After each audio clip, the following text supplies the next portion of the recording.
Philadelphia. I'm Bruce Buffer. It's time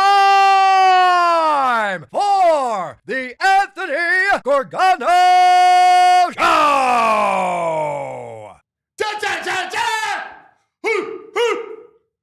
We got news, baby. That's right. This morning, it hit the presses to open the NFL season. No better opponent than the Dallas Cowboys. Oh, my. Eagles, Cowboys to open the league. Oh, there it is. Thursday before the first game of the year. Super Bowl champs. We raised the banner with the Cowboys and Jarrah in the house. Oh, this is the culmination of everything Eagle fans have wanted. Thank you, NFL. Thank you, schedule gods. We got the Cowboys for the opening game party. Oh, this is the greatest. Oh, my. Good morning. This is the Anthony Gargano Show. Hope you had a great weekend, a great Mother's Day weekend. All the moms out there, hope you had a great one. We're presented, of course, by TrueMark Financial Credit Union and the Bet Park Sportsbook and Casino app. TrueMark.com for the credit union / PHLY for the credit union difference. I'm so excited. I can't wait. What's the date? Big G, what's the date? Thursday. It's right after Labor Day. What's the Thursday after Labor Day? September 6th, 7th, 8th? 4th? Labor Day's early this year? Yes. What is the date? Thursday, September 4th. September 4th! Oh, yes!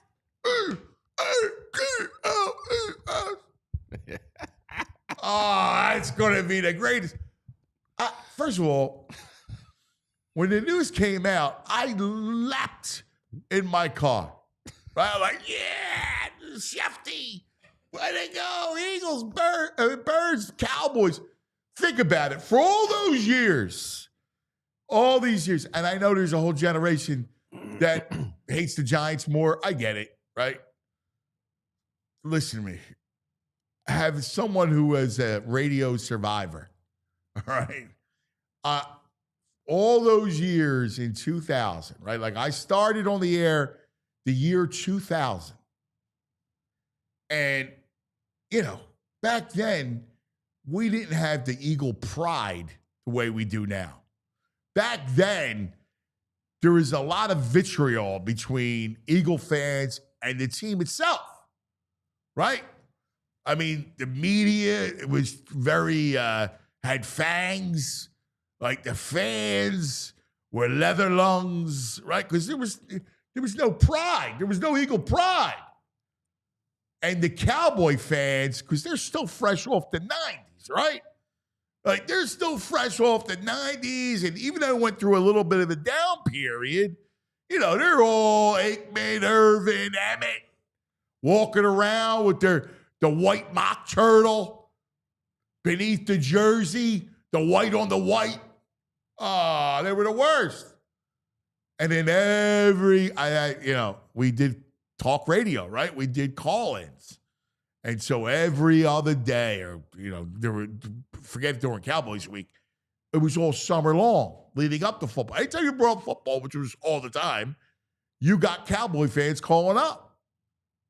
The Pigeons. Y'all stink. No Super Bowls. No champ. We're this. We're that. We're the dynasty. We're America's team. And all they did was cackle and taunt and pound their chests. That's all they did. Well, all these years later, you listening to me, Captain Cowboy? You listening to me, Cowboy Dave? Oh, you rat Cowboy fans? You listening? Because Thursday, September the 4th, you need to come into South Philadelphia, Lincoln Financial Field, and watch us raise the banner. Watch us celebrate the Super Bowl. our number 2 Super Bowl in the past 7 years. Oh, that's sweet. Sweet as they can come. I actually heard people who don't like it. I was like, what? What kind of clown are you? How could you not like it? That's ridiculous. It's the ultimate celebration. It's the Eagles and the Cowboys. The Eagles, Cowboys, guys nuts. It's great. Now, they're going to be all chesty because, they got George Pickens and all this stuff. Wait till Jalen Carter takes a piece out of Dak Prescott's hide. Oh, that's going to be the greatest. Are you kidding me? Lay it. Whatever the number is, the brain will be on. Lay it. Eagles by double digits to open the season. I love it. BG. What's up, Eagles, dude? Cowboys. I got to say, at first I was like, but now that you put it into context for me, with them there, I didn't even realize the banner goes up. Yeah, now let's do it. Yeah, right. It's like rub their face in it here. Yes. Yeah, I'm all there. Years, we had to look. Yeah. Oh, Aikman. Yeah. Oh, Emmett, Irvin. Yeah. I just want Dorsett, Staubach. All of them. Too Tall Jones. Right. Yes. Dude, I want a Jerry Cam. The whole ceremony. Yes. I just want a little picture in picture. Jerry's face on there. Yeah, watching him the whole time. Leatherface update. Yes. Are you kidding me? And I can't wait to see the crap show is going to be down. Pickens is a handful. Tomlin couldn't handle it. Schottenheimer, first time coach, going to handle this. I love it. It's going to be chaos down there. Yeah. I love it. Listen. I love it because the Eagles are going to smash them. Oh, I wrote down it's got to be 9.5 point line or something. Like Cowboys stink. Well, there'll be a lot of Cowboy love, and the opener they're going to say, "Wow, it's usually the opener. The favorite never wins the first game back. You get to the Super Bowl, bet the dog. All these trends. Do it. Yeah. I hope it comes in at 6. 6. Yeah. And then putting the house on it, and then we go, and then. It'll be, the whole town will be riled up. Oh, my God. I love this. I literally heard people saying that they didn't like it. Well, at first you're like, Cowboys stink. Do I want this rivalry that early on? But with the celebration and the party, that changes everything. If it was just a regular game, I wouldn't want to open against the Cowboys. I love opening against the Cowboys. Love it. Yeah. You got all season to all off season. Look forward to it. It's the greatest. It's Cowboys week all summer. Yes. Thank you, Andrew. That's awesome. Thank you, Andrew. I love it. I can't wait. That's right, Andrew. You're a sportsman. Yeah, man. Hey, we can't all be sportsmen like you guys. I mean, That's true, VG. That's true. Yeah. Right. It just doesn't happen. Some people got the gene luck. Some people didn't. I mean, I try my best, but yeah. I'm in on the party, dude. Let's do it. All right. Let's make some prank phone calls all summer. I mean, this is the great. It's just the greatest. We just get a show countdown. Just get a countdown going. How many days we got? We'll start it right now. It just runs on the show every show through the summer. I want to count that. What do you got? 50 days? My buddy Boo. You know what's funny? My buddy Boo said this the other in our group chat, and I completely relate to him. Now, listen, I love every sport. And, I'm in on the hockey playoffs, the NBA playoffs. The Phillies are what a weekend the Fightins had. Like they're on a roll there right now. Schwarber bombs again. He's got 14. Right? Like it's unbelievable. But there's something about football. He basically said, nothing makes me truly happy anymore except football. Nothing. And I started to laugh. I was like, I feel you, man. When Boo said that, I was like, yeah, there's something about it, man. Like, it makes me happy. Football makes you happy. And I'm the Eagles, Cowboys. Oh, it's just the INS has a good point in the chat. Like, do the Cowboys really deserve opening night? No, they don't. But if they're going to they got to watch us raise the banner. Yeah. That's the point. Yeah. Here's the beauty of it. The co-star doesn't matter. All right? Oh, yeah? It doesn't matter, the co-star, because we're the true star. All right? Yeah. We're the star. The Eagles are the star. America's team. That's right. We are America's team, the and Eagles. It's symbolic. that the eagle triumphs over the star to open the NFL season. Yeah. It is our indoctrination as truly America's team. And it'll happen in front of the world on September 4th. John Peace with a great idea. We need to troll the DLLS team all summer. Oh, yeah. We got to find ways to incorporate them into the show with us and troll them. Yes. That's a great idea. That's a great idea. But I love this notion that we will be crowned America's team September 4th. Like, Do you think someone's going to utter those words? Like the mantle gets passed officially on September 4th. The Eagles are not America's team. I believe they are, especially after traveling and they're selling out of Eagles gear everywhere. Tons of Dallas gear around in that lid store. You just came back from Salt Lake City. Yes. You can't get further from Philadelphia. I could not get an Eagles hat, and not because they don't carry them. It's because the guy said they were sold out. You get all the Dallas Cowboy and Chiefs hats I wanted. Right. No Birds hats in the lids out there. What's that tell you? Yeah. I'm with you. America's team. I wish someone would say it.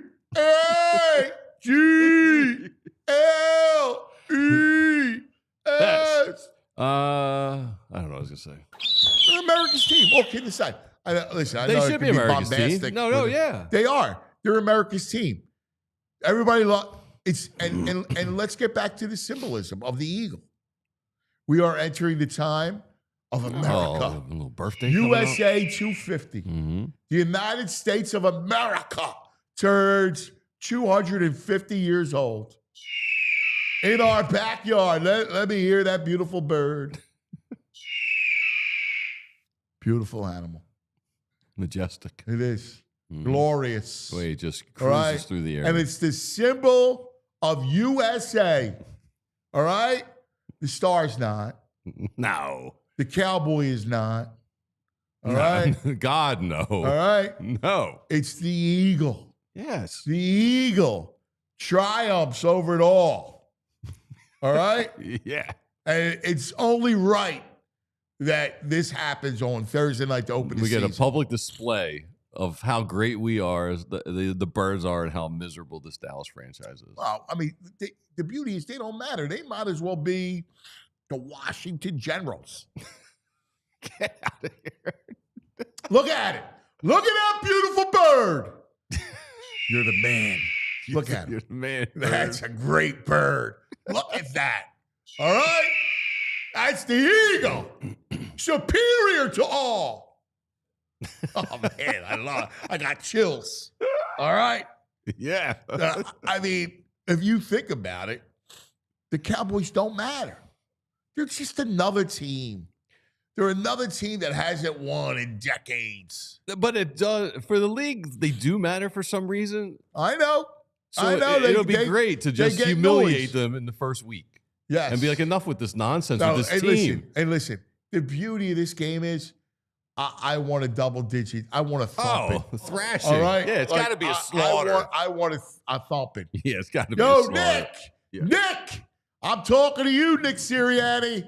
I want a thumping. All right? I want some meat. All right? Cowboy meat. I want a thumping. Yeah. All right? A bloodbath under the banner. Yo, Vic. Vic. Yo, Vic. Let the fellas eat. All right? Let Jalen eat. All right?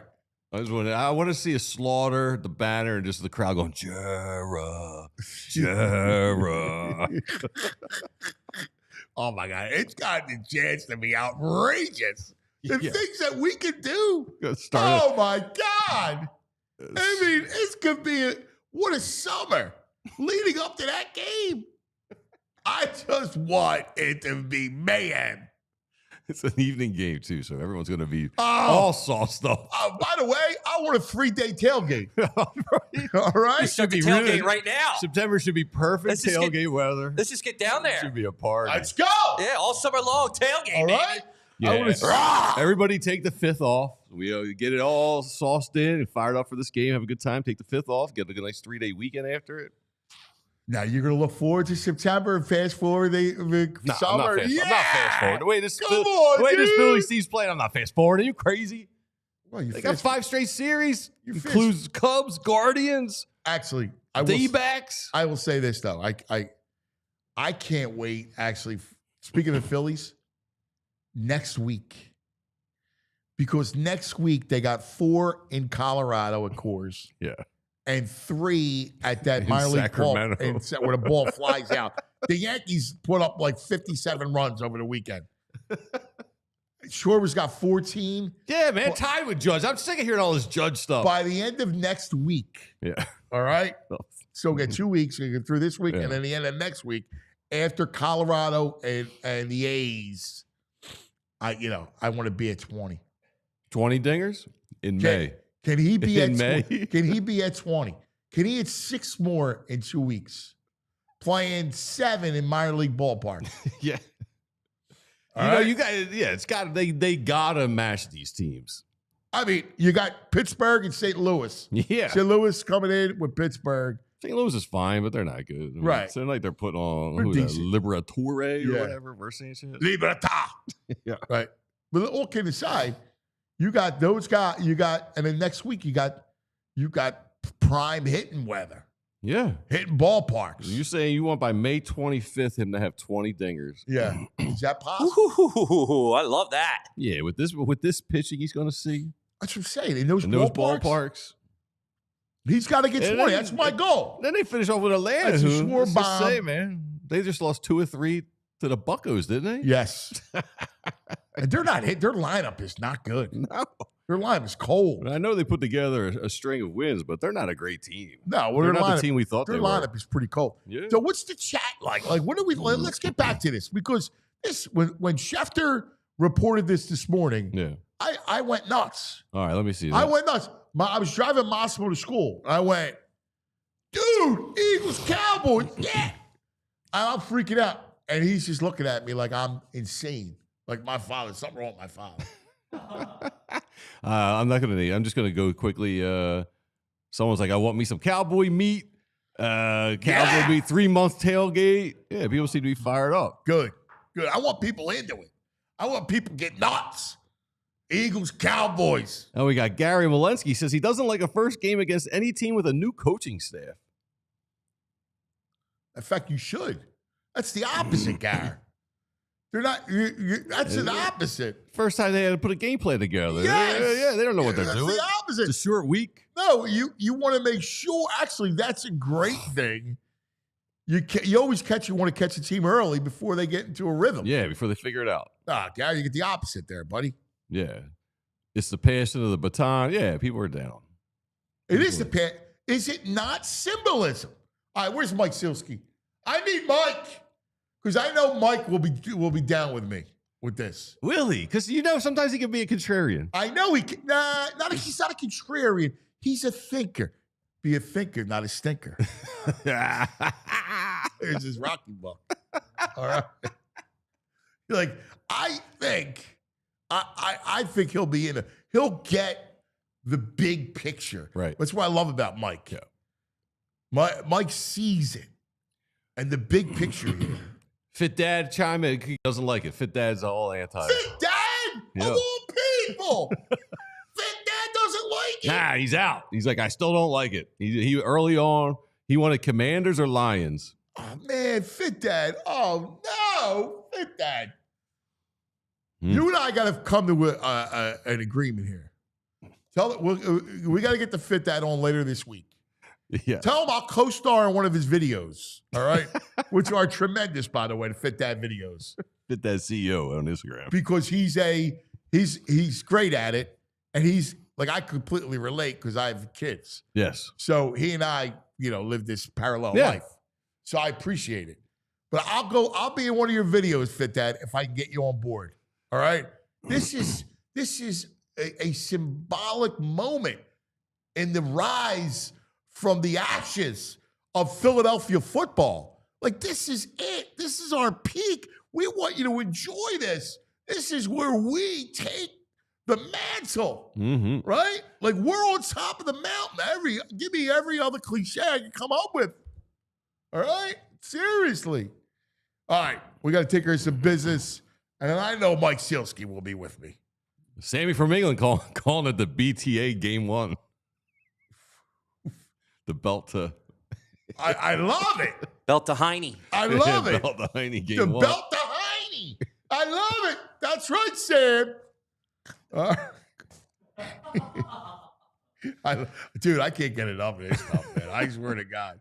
This is great. This is fantastic. This is going to be the best. Oh, yeah. What's Sammy mentioned? They should do a guard of honor like they do in the Premier League. What is that? Yeah, so when you become the champion, when you walk out, the other team has to be there and they have to clap for you. They do like a tap. They should do a guard of honor.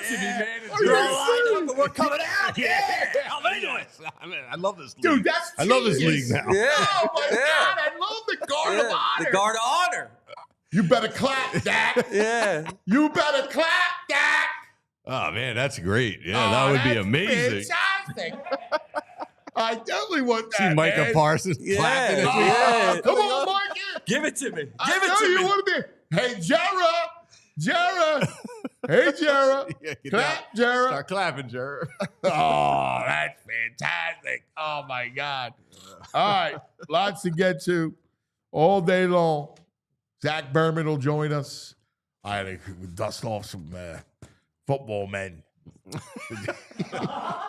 Yeah, all they want is a vacation, a few days vacation. They're not getting it now. No. Oh, man. Not the way this league releases information on the Are weekly you basis. kidding me? Here we go. All right. Eddie Rice says if Jerry started clapping, it might create a dust bowl. Oh, that's fantastic. All right, let's talk about the Bet Park Sportsbook Online Casino app. Coming up, we will get with our man, the Brain is back from Pebble Beach. All right. Fighting against St. Louis and the Cards. Sanchez tonight. The Sanchezer goes tonight. And you can do it. You can Minus 175. 175. That's healthy. Yeah, it is. Against Liberatore. Yeah. That's healthy. Gotta like Sanchez now. Yeah. Love it. All right. So we got Sanchez tonight. Fights come back on a roll, playing well. So lay the fightings. All right. Hang in with that. You can bet that on the app. You have all the NBA, NHL playoffs on the app. So all the baseball you want. Also, there's always another way to win. Yeah, like all the live casino games. You have live dealer blackjack and roulette and craps and baccarat. And, of course, all the hot online slots. Oh, Absolutely mammoth. Is that what you're into now? Yeah. Are you into I was out in Utah. They're not even in the team, the Mammoths. I found that they got an absolutely mammoth slot machine. Okay. Yeah. Man, you're mammoth. Figured maybe it'd be a little luck. I think a little he's lucky otter. with the I mammoth. thought he's an otter. Is there an otter, too? No, the otter or the otter pops I got coming delivered today. Nice freeze pops. He's got otter pops. You live in the land of the water rights. The guy gets otter pops. Otter pop. I don't get it. So strawberry short kook. She's so cute. Little otter. She's All right. Well, all the slots. You got, what else you got? Cleopatra? cats. Like cats. I did Yeah. some cats this weekend. All right. Well, check it all out. In fact, new customers get up to $1,000 casino bonus back if you're down the first 24 hours. BetParks.com has all the details. You're going to be 21. You're going to be in PA, New Jersey, Michigan, Maryland, Ohio. If you have a gambling problem, please call 1-800-GAMBLER. Yes, and let's talk about Rothman Orthopedics. Rothman. You know what's funny? We had my man Steve Novarita on last week. He's used to be the farm director for the Phillies and director of minor leagues. And he was like, yo, dude, you didn't know I was in accidents. He heard me talking about Rothman. And he goes, Rothman put me back together. He was in 2 car accidents, and Rothman put him back together. Mm-hmm. That's what they do. They did that to me. Yep. They put you back together. I mean, the team of doctors there, it's just tremendous. They're working on me tomorrow. Yes, I buried the lead because you're going to be out this week. Yeah. And you have neck issue. Yeah, herniated disc. Yeah, they're going to be taking care of me tomorrow, Rothman. They are the greatest, man. We're on the show. I mean, our main man, Andrew, is going to Rothman. We all go there. So I did it for my Achilles and you name it. So listen, whether it's pain from playing your favorite sport, an old injury, or just age catching up, Rothman's team of experts here to help.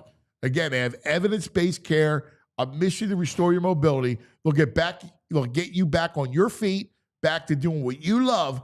Don't let pain hold you back. Visit RothmanOrtho.com/PHLY to schedule your appointment today and get back to being your best self. That's RothmanOrtho.com/PHLY. Rothman Orthopedics. We're getting you back to your game is their mission. Thank you. Now, joining us, I can't wait to hear his take. I know he's going to be on my side. Well, Fit Dad's the only one not on your side. I mean, even I was a little apprehensive, but you now were not once on my side. Once I saw the big picture, I'm 1,000% in. I heard some jackals. Well, they're not lucky enough to sit next to you, someone this wise as you, to give them the big picture like I am. Yeah, I'm lucky. Now I see the big picture. Now he's doing, that's a I can't say it on the air. I can't say it, but I refuse to say it in case the kids watching. But that's what he's doing to me right now. Let's go to our man from the Inquirer, the incredible writer. He is our buddy, Mike Sielski. Michael! Ant, what's up, man? All right, I don't like the way you're starting this. Oh, sorry. No, it's Monday morning. It's taken me a little bit to get the energy up. Man, he's not feeling any juice with the announcement. So when Schefter made the announcement this morning, I was like you. I'm driving my son to school, and I'm like, it's Monday. And then he made the announcement, and I immediately was just buoyed, but filled with energy. Mike, tell me you love it. I think it's the best possible matchup week one for the Eagles. I absolutely do. All right. All right. Big time rival, hyped game, brand new head coach who has never been a head coach before, quarterback coming off a season-ending hamstring injury, and a team that went 7-10 last season and lost the 2 games to the Eagles by what? A combined 62 points, something like that. Like, the link is going to be on fire on the night of Thursday, September 4th. And the chances that the Cowboys are going to beat the Eagles that night are pretty slim. So I don't think this gets any better. I have this vision, Ant. I don't know if you guys feel the same way. Like, I feel like Roger Goodell and Jeffrey Lurie were like doing the whole quid pro quo conversation between Hannibal Lecter and Clarice Starling. Like, I'll ban the tush push, but I'll give you Dak Prescott and Jarrow week 1. I'll help you catch him, Clarice. Like, this to me, the Eagles couldn't have asked for a better first game. Oh, that's fantastic. I love it. I'll give you Buffalo Bill. Yeah. So yeah, it is. It's ideal. It's ideal. It is ideal. You listen to this man. I tell you, I knew he would have this take. Hey, look, and I love Fit Dad too. I follow him on Instagram. He's great. Totally identify with him as the father of 2. And I get it. Like, maybe you want to test right away. You want to face Jalen Daniels and the Commanders. Do you want to face the Rams? They're the team that gave the Eagles the best game in the playoffs.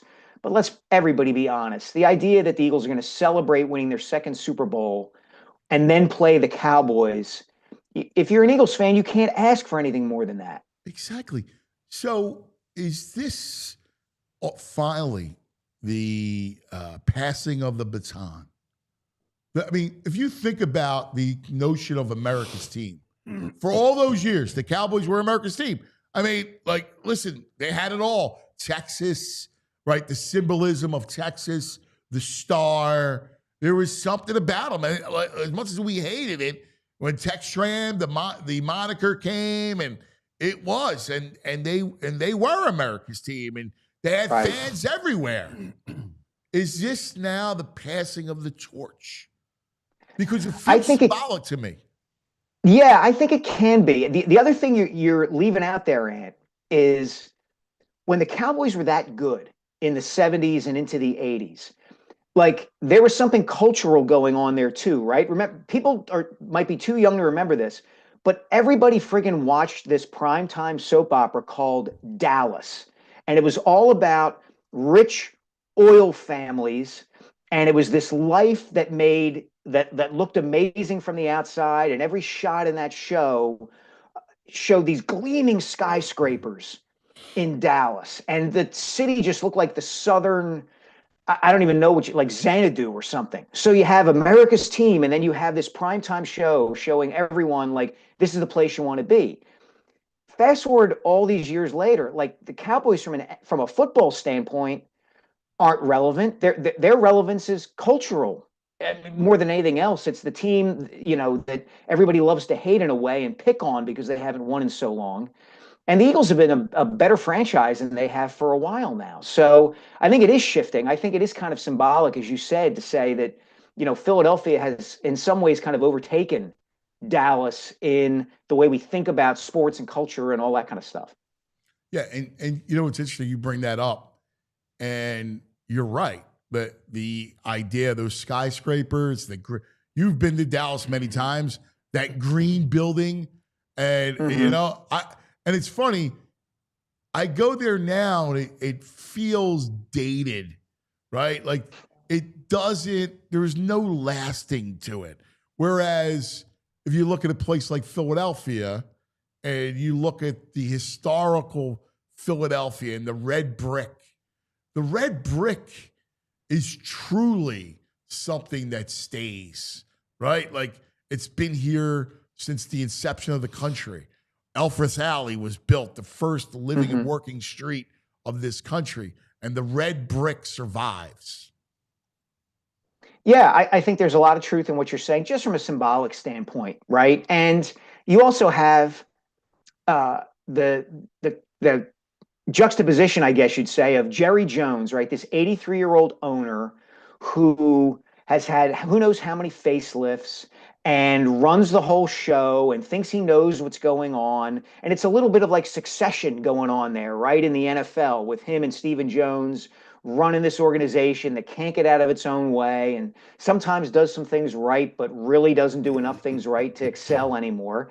And you've got the Eagles, who have this fan base that has been loyal to it for eons and is finally getting rewarded for its loyalty by finally having a team to root for that really is, among the best, if not the best franchises in the NFL now. I think we can safely say that about what Jeffrey Lurie and Howie Roseman have done at the top of that organization. So it's really funny how all this has turned, right? And plus you can't have any more. Back in the day, you'd watch NFL films and they'd fill you with all of these images and specials about how wonderful Dallas was and Tom Landry and Roger Staubach. It's more organic now. Like you're not going to have like one TV channel or medium like dictate to everyone who the best franchise is. It comes up from the people, and we see where things stand now.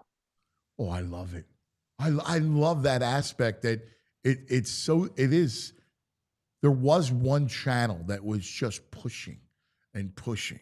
It was Cowboys, Dallas. And they knew it. Like they knew that would sold. So they doubled and tripled and quadrupled down on it, right? Mm-hmm. And it perpetuated itself because they were always good, right? So it was like, well, how can we ignore we can't downplay the Cowboys. It's Roger Staubach, it's Drew Pearson. They're winning Super Bowls, et cetera, et cetera.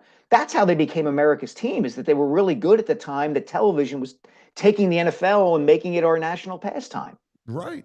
And now there's so many outlets for the NFL. Mm-hmm. Now there is an even playing field, right? The way Mike talks about it. And now I look at it and go, well, which team do people look at and go, man, I wish they were our team?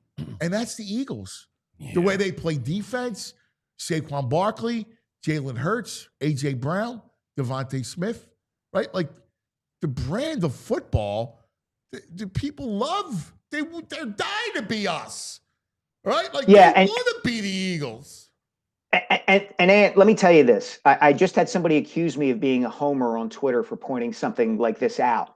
But the fact is that if you talk to anyone who follows or covers or roots for another team in the NFL that hasn't approached the success that the Eagles have lately, you'll understand how highly regarded they are throughout the league. Like, I get it. Like, we're conditioned I think, to think of the Eagles, especially those of us who have been around a while, maybe in our late 40s, 50s, et cetera, to still think of the Eagles the way we've always thought of them, right? They're at Veterans Stadium. They're gritty. They're fighting up against the Cowboys and Washington and the Giants and all of that. That's not the case anymore. It really isn't. Look at the Cowboys. Like, there's a whole generation or more of people who don't see the Cowboys as the Eagles' primary rival. Because why would they? The Cowboys haven't won a Super Bowl in forever, and the Eagles have won 2 in that time. And the whole power dynamic in football has shifted during that time. Don't you think it's hard mentally, though? For some of us, it's hard to change that mentality because we grew up with it. It's just ingrained in us. It's awkward to feel like, oh, we are the class. I agree completely, VG. Kings of the countryside. We're it. It's like you got to get help. It's weird to get into that. You got to go get help because you have this self-loathing. It feels uncomfortable to say that. Self-loathing issues, Michael. I understand it though, VG. I totally get it. It's not the natural pose for a Philadelphia sports fan to take. It's why Phillies fans felt uncomfortable during the 2023 National League Championship Series, right? It's the Arizona Diamondbacks. Like, oh, how can the Phillies possibly lose to the Arizona Diamondbacks? That's the situation that gets hardcore Philadelphia sports fans really nervous because they don't like being the favorites. That's the worst possible place to be. You can only get your heart broken if you're a favorite. That's why the loss to the Buccaneers back in 2002 hurts so much because everybody thought the Eagles were going to win that day. And then the freaking sky fell on their heads. So I totally get it. It's just not the way the reality is now, at least with respect to the Eagles. I mean, it's trauma. We almost have a PTSD as sports fans. We've been through a lot of traumatic events, man. Get over it. Enjoy the moment. Get over it. I went through the same as you did. Get over it. Eagles are down. They are. I'm just saying it's a little awkward to have that position. You feel it is, and yes. You know this. The most natural position for a Philadelphia sports fan is a defensive crouch. Right. It's like this, like don't hurt me. Yeah. Well, listen, I get it. But you got to be like this, and you got to go like this. Come on, let's go. Hey, and then Apollo looks and goes like this. He's up again. All right, that's it. To bring it back full circle for my boy. I mean, There's a report going around maybe that NBC may have had a hand in this because last year was the first year in a while that they did not have Eagles-Cowboys on Sunday Night Football. So they're doing the opening game, and they pressed for some Eagles-Cowboys. They wanted Eagles-Cowboys. They know it's big ratings. Listen, I'm sure NBC had a huge part in it. Mm-hmm. I think it makes sense. I think it makes sense in a lot of ways. Like, you get a big division. You have the Eagles, right? So now you're looking for a co-star. So who are your co-stars? Obviously, the Lions come to play. Washington comes to play.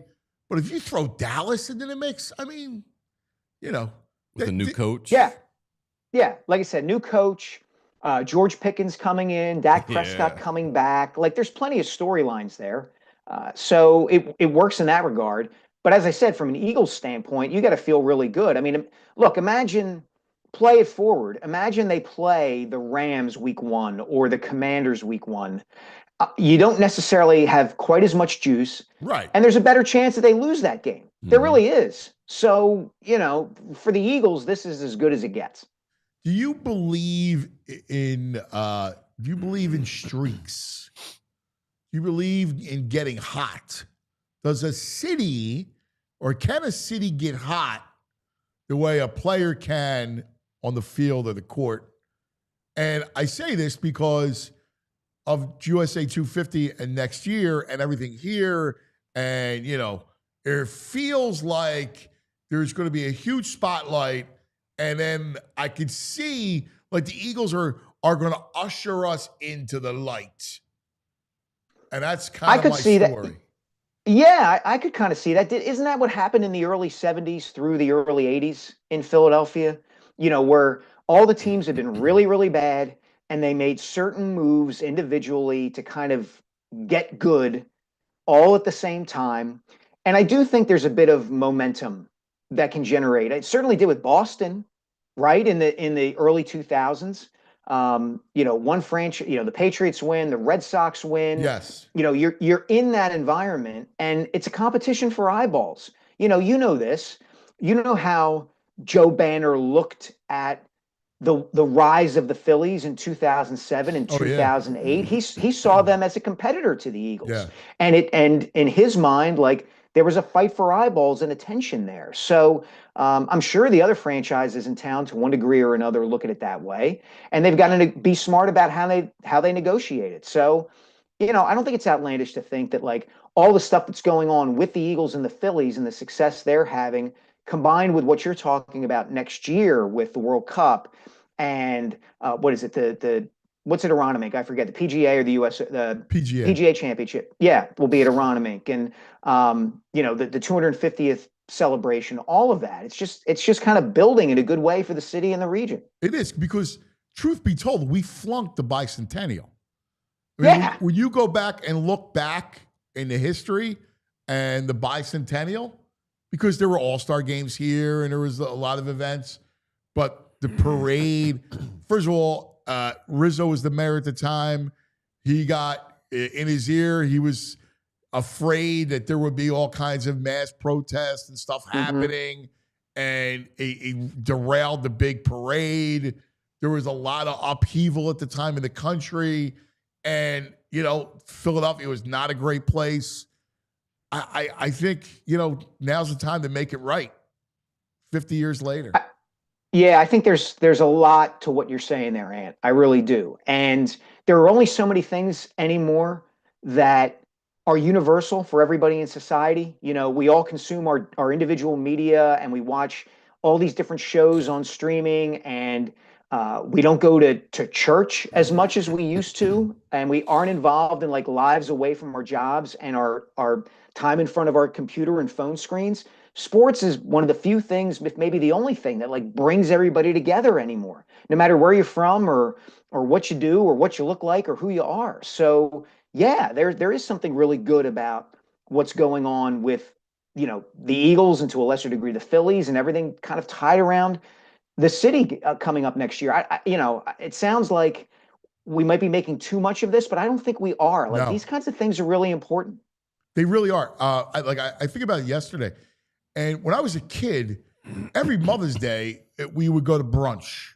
Like a bit, I'll never forget. Like, we'd have the whole family. There would be like 15 of us.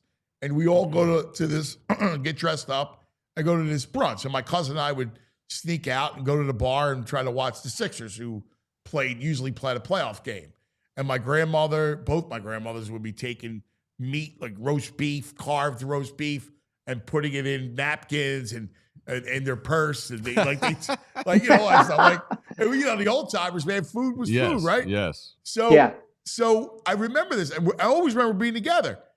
And I fast forward to yesterday, my wife and her mom, my mother-in-law, were with my Anthony. He rose in the spring, and they had a race down, like, toward the shore, and I was with baseball with Massimo, with my youngest. And, she wound up coming later because we had a tournament. So she came up later for the championship game. But, like, we were, by the time the day's over, I went and got takeout. Everybody's doing stuff. Everybody's got their own stuff. Families are smaller. People don't know their neighbors the way that they used to know their neighbors. And we need to fill those gaps. And one of the ways you fill those gaps now is by walking down the street and passing somebody else who's wearing Kelly green or a red cap with a P on top and going, "Go Birds," or, Schwarber for mayor or something like that. That stuff matters. That stuff really does matter. And it could be in Boston with the Red Sox, or New York with the Knicks, or Chicago with the Cubs. It doesn't matter. But sports at its best is a barrier breaker, and that's nothing but a good thing. So right. All right, couple things before I let you go. One, lottery tonight. I mean, all their hopes. What did you make of what Maury talked when he finally spoke?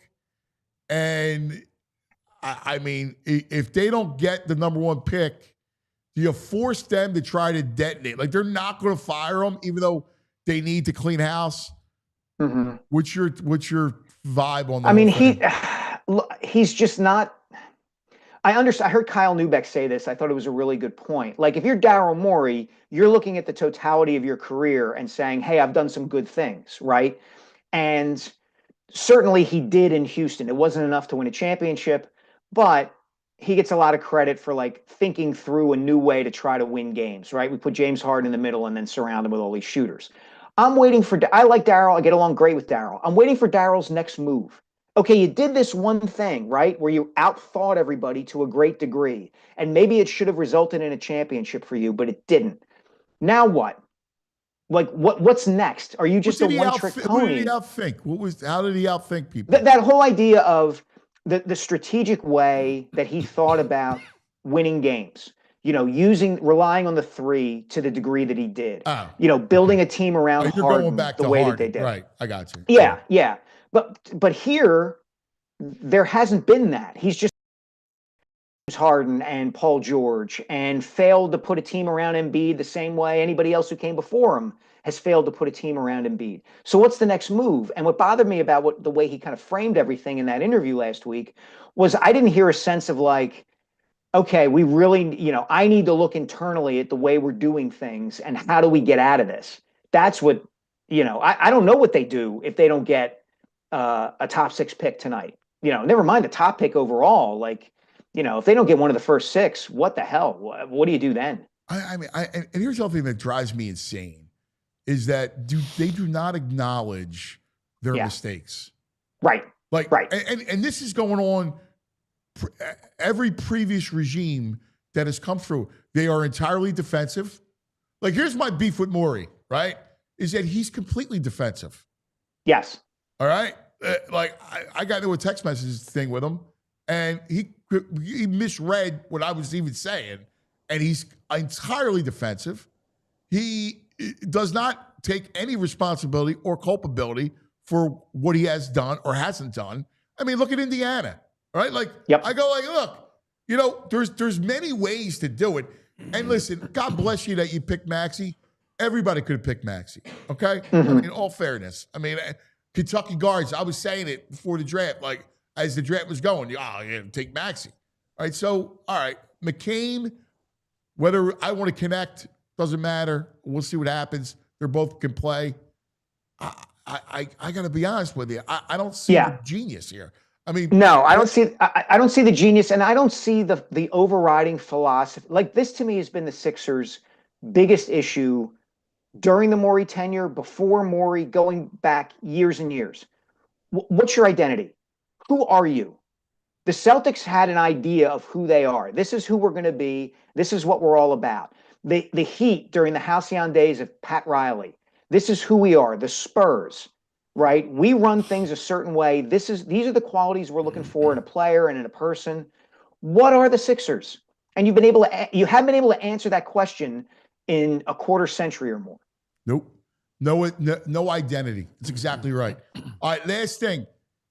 Schwarber, by the end of next week, so they got St. Louis, Pittsburgh, then you go to Colorado for 4 and Sacramento for 3. So you're playing in 7 games in very hitter-friendly parks. Can Schwarber, who's got 14 bombs, have 20 by the end of next week? Yes, he absolutely can. If he gets on one of those Schwarber runs where, you could stand on the pitcher's mound and fire the ball out of a bazooka and he would hit it 500 feet, yeah, he absolutely could. Doesn't mean he will. Right. He could. Give me a number that pops in your head right now what he finishes with. 18. All right, give me a number what he finishes with the end of the season. 49. Mike, do you think they signed him during the season? Yeah, right in his wheelhouse. That's a good question, VG. I would. I think you have to. Yeah, I think you have to. I think, he's not. He can play him at D. He's your DH, right? That's it. And you don't have to worry about him. Like, he's a guy who's going to age well. He's still going to be able to hit home runs 2 years from now, 3 years from now. He doesn't have to play in the field. Yeah, I wouldn't have too much of a problem with them signing him. Yeah. I mean, ideally, if you're a third year, but you're going to have to give him the fourth year. And it is what it is. 25, 4 years, 100 million. Yeah, and such a good guy in the clubhouse, like all of it. Like, you got to do it. I think you have to. I mean, he's got the second most home runs in the last 4 years. After Judge, he's got more than Ohtani. And the problem is you don't have the power without him. Right. You don't have enough power. Right. That's exactly right. It's a point our friend Dave Murphy keeps making, is that this lineup doesn't have the pop that it was supposed to have. And without Schwarber, it really doesn't have the pop it was supposed to have. So you got to have him. You got to keep him. Yeah. Without a doubt. I'm going to say double nickels for Schwarber. Ooh, 55 dingers. Double nickels. Man, I'd love to see that. I'm feeling it. Ryan Howard territory. Wow. Yes. Mike, you know how much we enjoy this. It's so much fun. I was pumped up. I thought of you when the schedule dropped, and I was all geeked up. I'm like, I can't wait to talk to Mike today. So I got to sit down and write a column about it right now. Oh, good. Off I go. Oh, great. Cannot wait to read it. All right. Can't wait to read it, buddy. Thanks, all pal. Right. Thanks, guys. Be good. See you, Mike. There he is, Mike Sielski, checking in. I mean, we talk about Cowboys, dude. We talk about Wheeler. The Schwarber signing is a really good signing. Great signing. Yes, I agree. Great signing. All right. Time now. We missed him. World traveler. Let's see if you got a new hat from Palm Beach. The Brain. Brain. Red, the Brain Finder. Brain, good morning. Pebble Beach, VG. Pebble Beach. Oh my bad. What did I say? Palm Beach. Yeah, there we go. There we go. Oh, anyway, great to see you guys. Yeah. He's wearing it like, look at him. He's excited. Pebble Beach. Get it straight. He's flexing with that. It was good, man. It was a great trip. I know I told you, Andy, nicest. I don't know how there's a nicer golf course than that. I think it's impossible. Absolutely impossible. Got lucky with the weather. Great time. What are green fees down there? $675 per round. Not cheap. Yeah. Did you say not cheap? $675? So is that 13? Believe it or not, yeah, Anthony, you know what's Carson? interesting? Oh my gosh. Yeah. And it's interesting. In Vegas, like Shadow Creek, I think costs like $1,500, and the Wynn I think is $800. So believe it or not, there's others that cost even more. I mean, I know it sounds crazy. I don't really golf much, but unbelievable. But I don't golf. I'm actually going to tell you something. But when I do, I drop $675 for. Yeah, exactly. When I do, right? Exactly. And if you, this actually was, I'll actually will say I thought this was worth it. And I would never, honestly, never thought a round of golf was worth $675. This was, and again, I got lucky with the weather. Absolutely, I would say it was worth it. Do you have to use a caddy? You can or you cannot. It's up to you. Okay. What did you shoot? Yeah, no. Well, let's just say I shot. However, let's just say it was closer to quadruple digits than triple digits. God bless. I shot in the ones, but again, you know what? Again, it's funny. I drive the ball well. Just my problem is everything after the drive. But it was a lot of really good times. The whole game's within 100 by the way, yards. I'm looking for the whole game's approach. Yeah, exactly. No, but it's look, and I play it very rarely, but the times I do, it's I have a good time. But I'm not a golfer per se, so not doing this every week like a lot of guys are.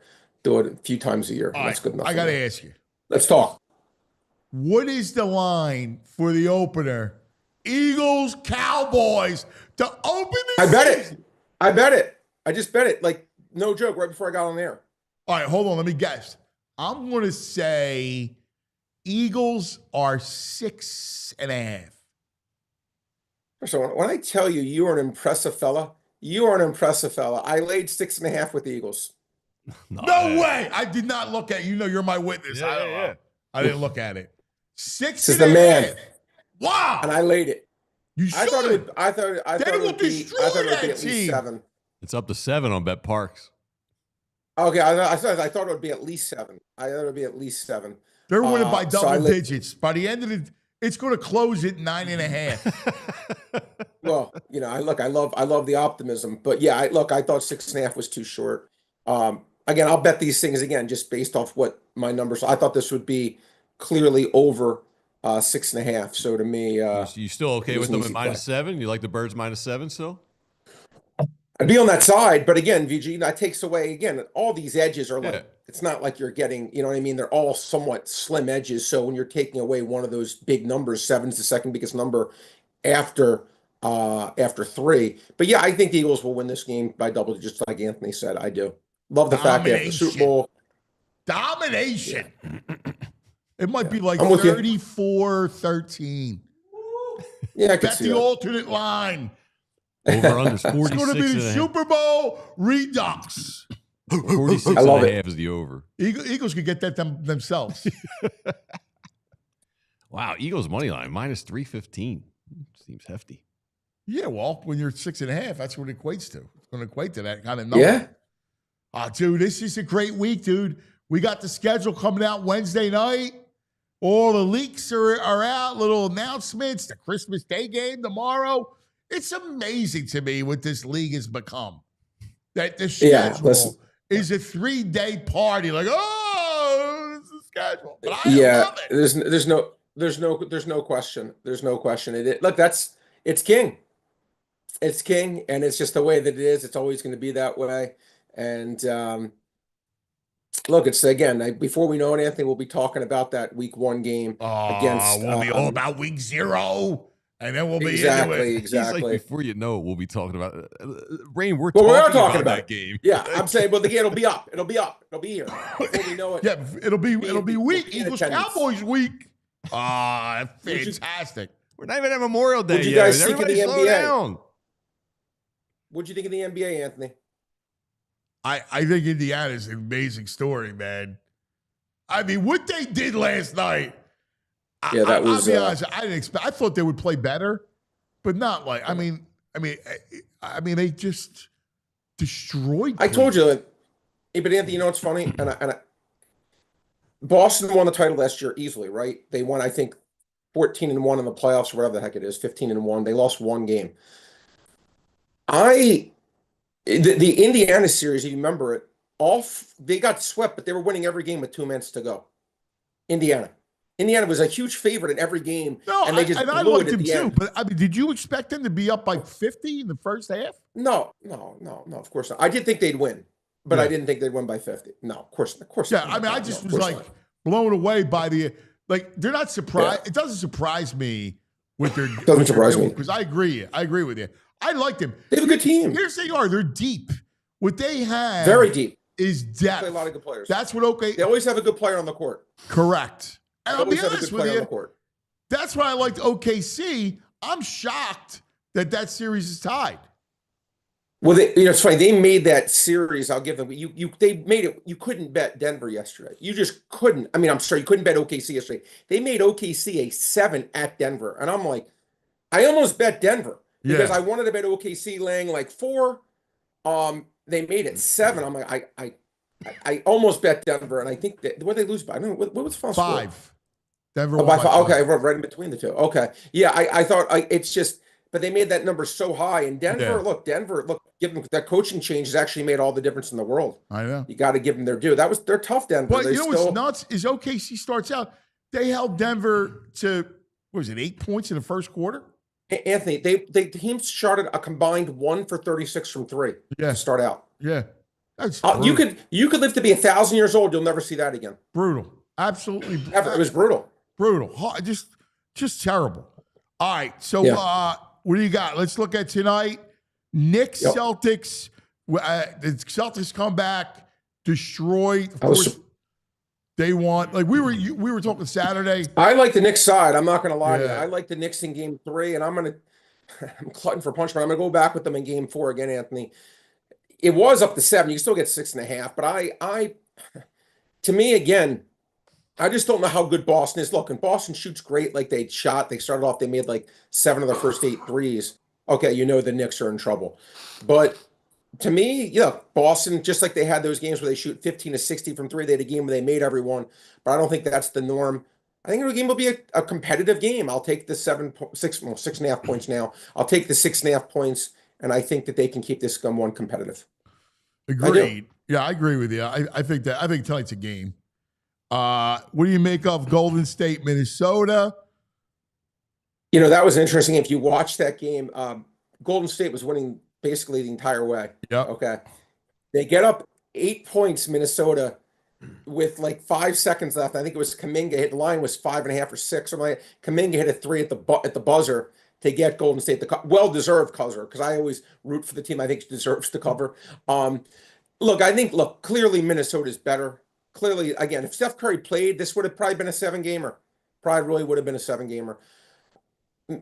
I lean Golden State. This is their season on the line, but Minnesota's just the better team. I think Minnesota wins just because, like you said, I just think they're way better.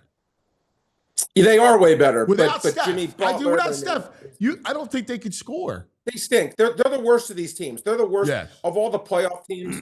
To me, out of these 8 teams, they're clearly number 8. But again, I not a game I'm betting. But if I had to play it, I would lean Golden State getting the 5.5. But I'm not playing that. I can't back Golden State. Just can't do it. Hockey, great series. That's this one. What's that? Carolina. No, hockey. Yeah, that's the game that I like, Anthony. I do like this is one of the games with VG I was thinking about. I like you're getting around plus 200 area. I like the Capitals against the Hurricanes. Now, I just needed to. No, again, I'm not a hockey expert, so I know what stuff I'm an expert in, but I do know that the Capitals had a better record than the Hurricanes this year. They were the better team all year. They beat them by 15 or 12 points, something like that. I just don't understand why I'm getting over 2-1. Like, just think about that. They have to go 50-25 just to break even against a team that won 2/3 of their games. Just doesn't make sense to me. I think Carolina's a more likely winner, but over 2-1, I just think that's far too bridge. Well, I think there's a couple things. I think one, Carolina's the better team, right? Like, they just are the better team. Right.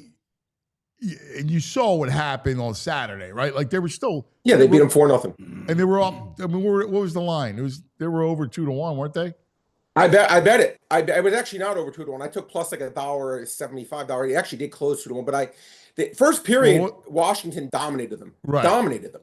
And they didn't score. And then they scored late in the second, Carolina, and then, once that happened, Washington wasn't able to get there. Again, Anthony, I bet numbers. That's why I always say to you, I just don't think that you're basically saying to me in this game that they win this game 70% of the time. So, you almost don't beat any NHL team 70% of the time. Well, and I know home ice has been better this year, but I'm with you. I don't think it matters as much. They win 70% to break even. Yeah. You can't just think about that. They go 7-3. That's domination, and you're breaking even. I agree with you. I'll take my chances. I agree with you, and I like Edmonton. I don't know where you feel. I like Edmonton in that game. No, Edmonton, look, I'll give it. First of all, what a crazy ending that game 3 was, huh, Anthony? Yeah. 0.4 seconds left. Yep. They get it done. Edmonton's laying a small price, Anthony. They're laying about $1.30 at home. Look, I give Edmonton credit. I do. Now they're with the backup goalie. But I lean Edmonton. I think Edmonton seems like they found their footing a little bit in these playoffs. I do think they are the better team, and I do think they're going to find a way probably to get to the Stanley Cup Finals again. Yeah. Yeah, Skinner net scares me for Edmonton. Not confident. I get that. He is not good. No, he's not. Yeah. He's not. But, I do think I'm not a big Aiden Hill fan. So it's kind of a backbreaker too, that goal. It's just like, oh. Yeah, let's see how they respond. These teams, it really is. You really do wipe it away. There's not a lot of like Hellebuck. Carryover. I thought yesterday that Winnipeg was live, right? Yeah, come off that shutout. Because I thought There's no Hellebuck carryover if you found himself, right? Yeah, that wasn't the case. Gave up 5 yesterday. First shot, right? Yeah. So he's the Clayton Kershaw of NHL goalies, right? Yes. Very good. Very good. You're right on. Right on. He's the highest goals against average in the history of hockey in the playoffs. Wow, that's crazy. insane. That's insane. This is a guy who's supposed to be the #1 goalie. So again, it's like Kershaw's ERA and like 300 postseason innings is 4.6. For a guy whose career ERA is like 2.2. At some point, you say it's not a fluke. Yeah. No, you're spot on. All right, buddy. What else you got tonight?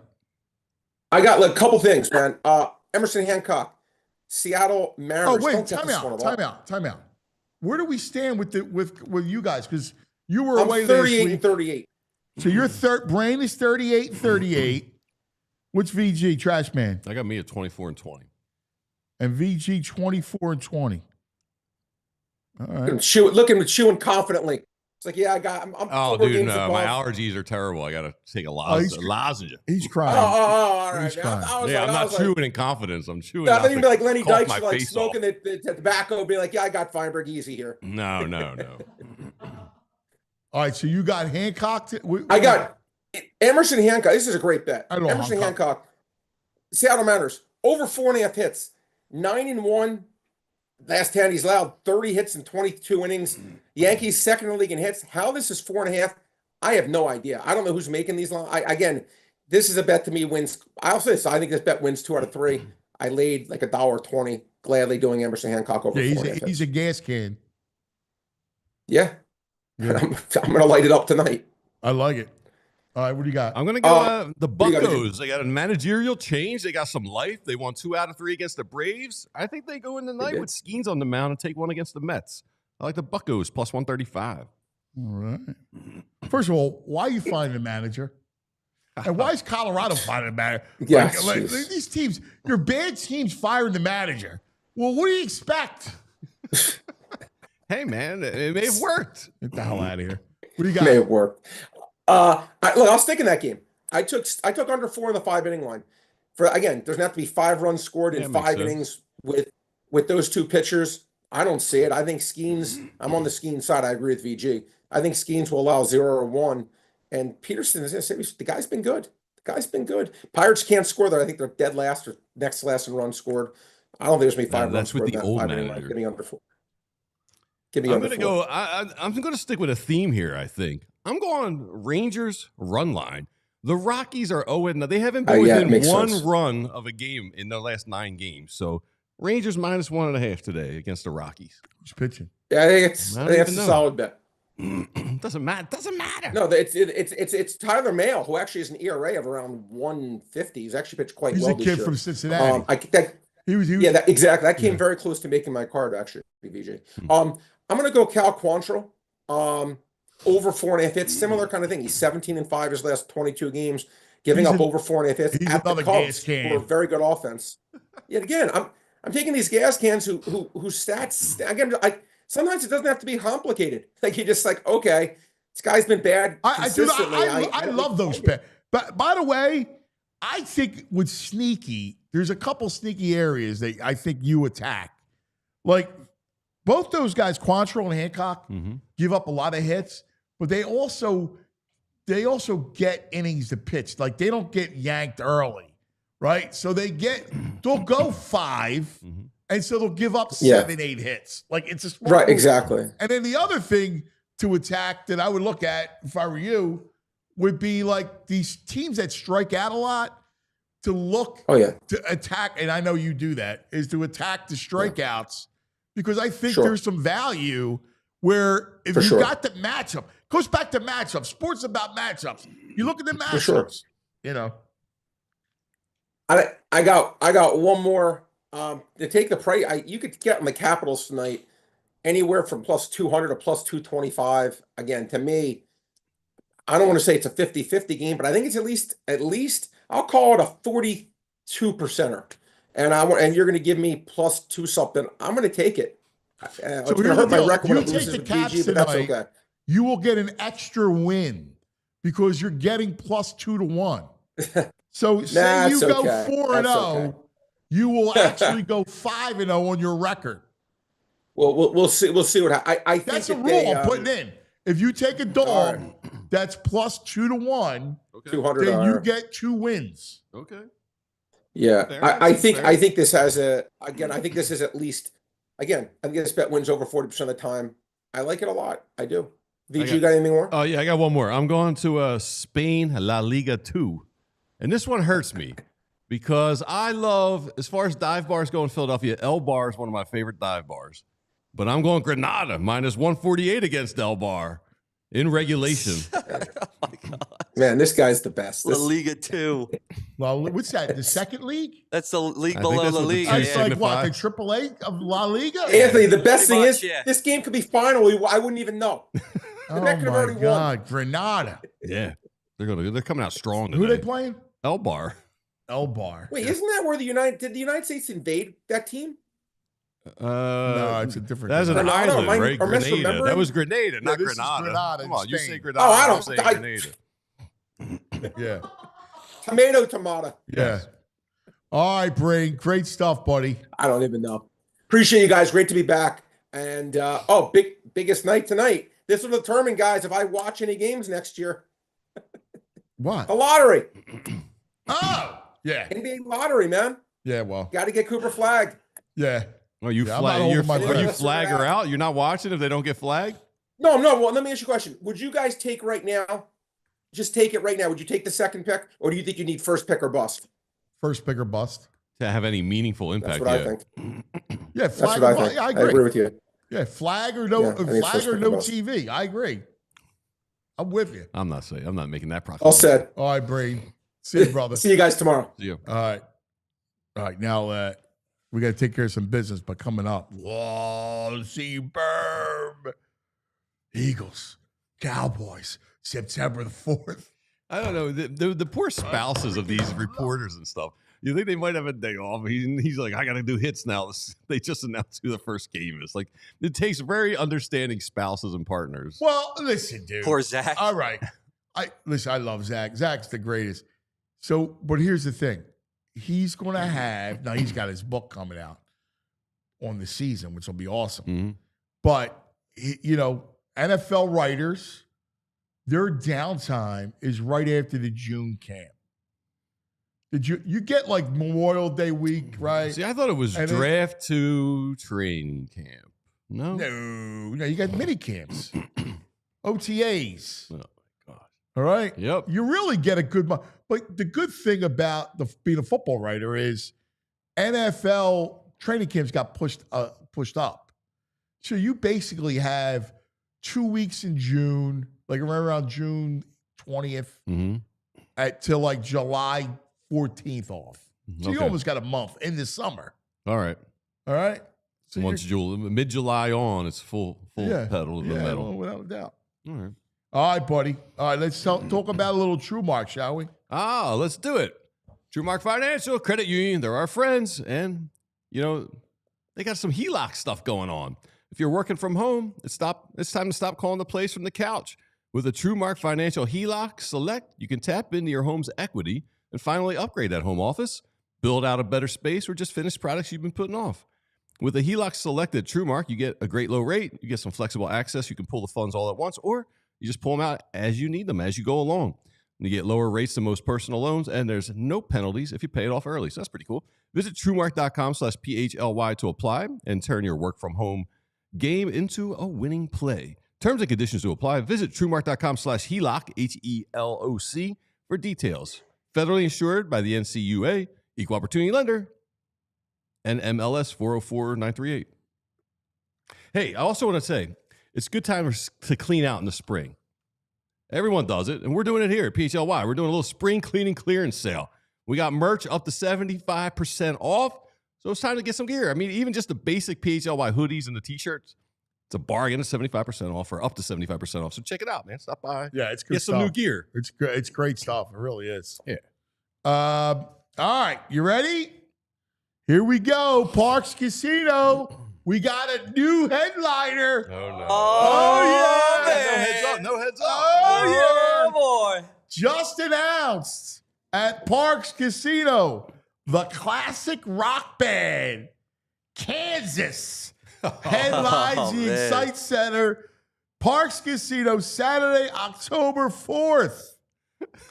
Kansas. Oh, Do what man. I got? Do I got a little Kansas? Are You they, gotta know they carry on, right? Carry on my wayward son. There'll be peace when you are done. That's Kansas, right? Yeah, dude, that's Sweet. Kansas. Nice. All right. But Oh, nice. plus comedian Joey Diaz. Oh, yeah. August 23rd. I love Joey Diaz. He's so funny. Yeah, that's August 23rd. Parks Casino, our casino of choice, has it all. Action and excitement, headline entertainment, thousands of hot state-of-the-art slots, beautiful poker room, sports book, all-weather beer garden, a collection of award-winning restaurants. Parks Casino, this is how you win. Now, tickets on sale for these headliners. Here we go. May 30th, country artist Ashley McBride. I never wanted to be that girl. Never wanted to hate myself. June 6th, Taj Mahal, Kebmo. I woke up this morning, mama. Got them Statesboro blues. Statesboro, Georgia, that is. July 3rd, Gary Clark Jr. Here come old flat top, he come grooving up slowly. July 12th, comedian Mark Norman. July 18th, KC, the Sunshine Band. Do the little dance, make a little love, get down tonight. Ooh, get down tonight. September 6th, UB40. Red wine. All right. September 27th, comedian Russell Peters. September 20th, Australian Pink Floyd. Oh, Another brick in the wall. How can you get any pudding if you won't eat your meat? Cowboy meat. November 15th, Bill Murray and his Blood Brothers. Yeah. Bill Murray, a night of blues and old-time rock and roll. November 22nd, comedian Brian Regan. And don't forget, that's right, Kansas is coming October They 4th. also got the big hit. All we are is dust in the wind. Real happy song. Don't forget, dinner and drinks before the show, Libertyville Gastro Pub, Beer Garden, Bill Parks Grill Steakhouse, Bamboo Noodle House, Chickies and Pete's, ParksCasino.com for all shows. Parks Casino, this is how you win. ParksCasino.com. If you have a gambling problem, please call 1-800-GAMBLER. All right.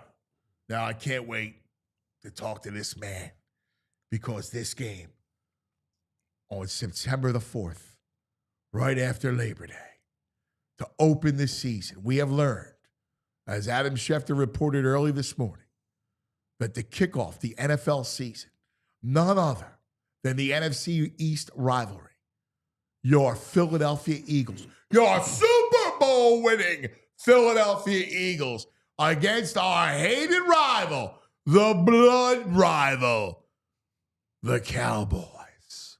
Z-Bird! Hey, good morning. Good to Good see morning, you guys. Z-Bird! Cowboy beat coming! Yeah, big. Look, we knew they were opening the season on that Thursday night. I thought it was going to be Chicago or Detroit. I was thinking Detroit, honestly. And for it to be announced, the Cowboys today, that's a heck of a way to open the season for Eagles fans. You got to think about it. Like, this is the first time Eagles Cowboys in Week 1 since since 2000, the Pickle Juice game down in Dallas. Juice. The Pickle Juice game. Yes. Yeah, But that didn't a start the primetime game to open the season. season. That was just an opening Sunday. Yeah, exactly. Yeah. So the first time the Eagles opened the season at home since 2019. So this is gonna be a fun night for Eagles fans, right? You finally get to celebrate the Super Bowl champs. It's a great way to open the season. A tough game, but a great way to open the season. It's not. It's the Eagles by double digits, cuz.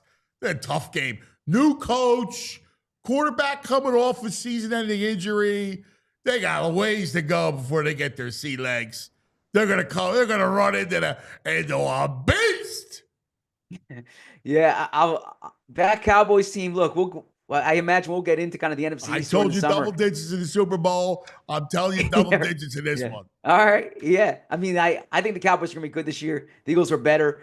And Cowboys stink. that's gonna be a great atmosphere. But you think back 2018, they opened on that Thursday night following the Super Bowl against Atlanta. It was a tough game. Nick Foles started. The Eagles ended up winning that game. But it's gonna be they'll have the banner come out. It'll be a big deal. It's going to be incredible. Zach, this is symbolic. All right? This is the moment of the passing of the torch. America's team resides in Philadelphia. Do Eagles fans want to be America's team, or do they just kind of? Okay. Of course, they want to be America's team. Okay. Truly, why wouldn't you want to be the team of the NFL? Because it's kind of like your own fraternity, right? You don't want everyone to jump in on the bandwagon. They're your team. You listen. We you know that saw there's a Jalen hierarchy on the whole Okay. on the whole thing, right? Yeah. But come on, I mean, why wouldn't you want to be where you get to watch the ascent? All right, this isn't. I almost want to put green smoke in the air. There's a new pope, all right, Yeah. and the pope of the NFL are the Eagles, right? Like this is what it is, dude. Some green smoke. Yes, I coming want out green of the smoke chimney. in the air. Yeah. I mean, this is it. This Yeah. is the culmination of being, dude. I remember getting mocked for years, mocked by these cowboy maggots. Yeah. Well, I went to school in Western PA College. Steeler fans all over me, mocking me. The Eagles were a mocked franchise, Zach Berman. They were a mocked franchise. And now they are the elites of the elite. They are a team, a franchise worthy of the eagle as their logo. Yeah, well, that part is true. The Eagles are the elite of the elites. 3 Super Bowl appearances in 7 seasons, 2 in 3 years. They've made the playoffs, 7 of the last 8 years. So, you're absolutely right about that. Zach, I might need you to calm down Joe Rockhead in the chat. He's like, they're good receivers against our question mark D-backs. How do you answer that? Yeah, I actually don't think the Eagles have question marks at corner. I mean, Cooper DeJean and Quinyon Mitchell. I think Keeley entering year 3. If you want to talk about safety, yeah, there are questions about that. I would also say it's May 12th right now, right? We haven't seen Makuba back there. We haven't seen how Sidney Brown is year 3. Justin Simmons is looming, as a possibility if the Eagles don't feel comfortable with that group. No, I wouldn't be I wouldn't be worried about the Eagles corners going into the year. Could Justin Simmons be lobbying any harder? Why is he not here? Yeah, I think the Eagles want to see these guys first, right? I think they'll have the offseason program. They want to see their own guys, and then if they feel like they need external reinforcements, obviously Justin Simmons is a veteran, played in Vic Fangio's scheme, so that's a possibility. But I think that the Eagles haven't been on grass yet, right? In terms of in terms of seeing the veterans out there, so they'll see how Sidney Brown looks, they'll see how Makuba looks. Reed Blankenship entering year 4. And then they'll kind of go from there. Well, I mean, seriously. Oh, no. I love it. Way to go, Andrew. That's what symbolizes. And we just changed the Vatican to like the Comcast Tower or City Hall, right? Like we'll change it to City Hall and the green smoke. Zach, this is a big moment, dude. Like this is a moment. The Eagles, correct me if I'm wrong, only 3 times have opened the NFL season. They opened the NFL season in 2005 against the Buccaneers. Mm-hmm. Okay. Or was it? Yeah. 03. 03? Yeah, at the link? Yes. Okay. It was 03, the opening of the link. Remember Stallone was there? Yeah, was that? But that was to open the season, or I thought that was a Monday nighter. Was that? Actually, it was a Monday nighter. Because back, You're right. Because back then, the Monday night game was really it was exactly like that was it. The marquee game. Yeah, that was the marquee game before the Thursday, right? So that's really it. Like the symbol of being the NFL's elite. Yeah. And now, you're where the Eagles are the elite of the league, man. Yeah, I can tell you, teams. This is a big perk for winning the Super Bowl for 2 reasons. Number 1, obviously, is your fans. You're on national TV. It's a big moment.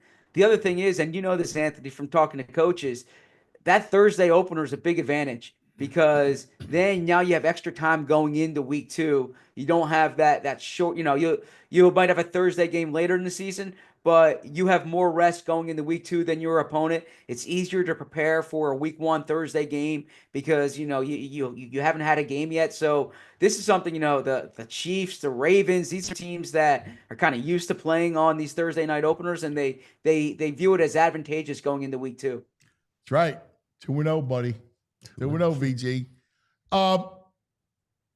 Let me ask you a question, because it sounds like you and I disagree on how good the Cowboys are.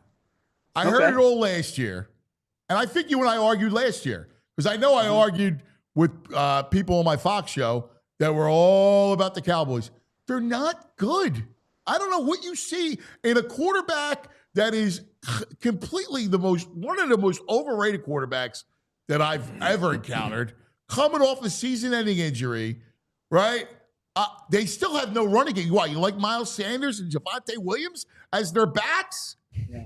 I mean, what do you see that I don't see? Like, George Pickens is a talent who has not been developed. He's not developed. When's the last time the Steelers let a receiver go and were wrong about it? I mean, they're usually right. Claypool, Antonio Brown, like when they let a receiver go, they're usually right. No, I understand what you're saying. I thought they had a good draft. I think Tyler Booker like Booker. He's a plug and play offensive lineman right there. Now, tough matchup week 1 against Jalen Carter. I like Donovan Ezeraku, who was on your show. Well, I love Ezeraku. I do. Yeah. I mean, I like the draft too. I thought they had a good draft. I said that. Yeah. I like their draft. So that they're going to be healthier this year. Yeah. I don't think they did much for their running game. I think their O-line's going to be healthier, of course. I think Pickens is an upgrade over what they had before there at wide receiver. Now him and CeeDee Lamb. I mean, Pickens was a 1,000-yard receiver in year 2. And he's played with multiple quarterbacks. That was with Kenny Pickett as his quarterback. I'm not saying they're better than the Eagles, but if I look at a team that has, Micah Parsons coming around the edge, they have Trayvon Diggs at corner, Deron Bland at corner.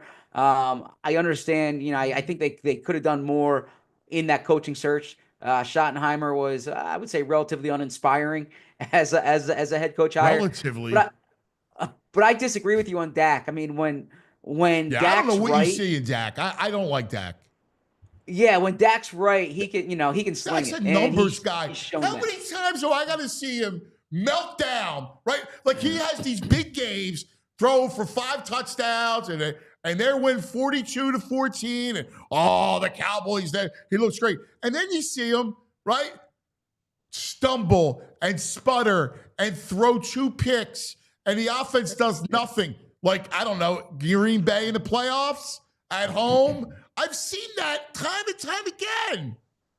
Yeah, no, I hear you there. I mean, my frame of reference is obviously the times that I've seen him in person.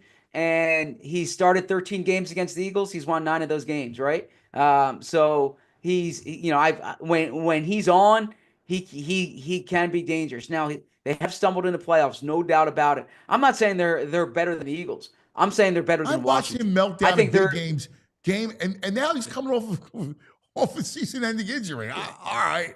Like, if you tell me, hey, dude, that Washington game's a tough game, I go, yeah, I agree. Like, this isn't, I'll pound my chest and homer. I just don't think they're very good. Like, the Washington is very good. I do like the Cowboys draft.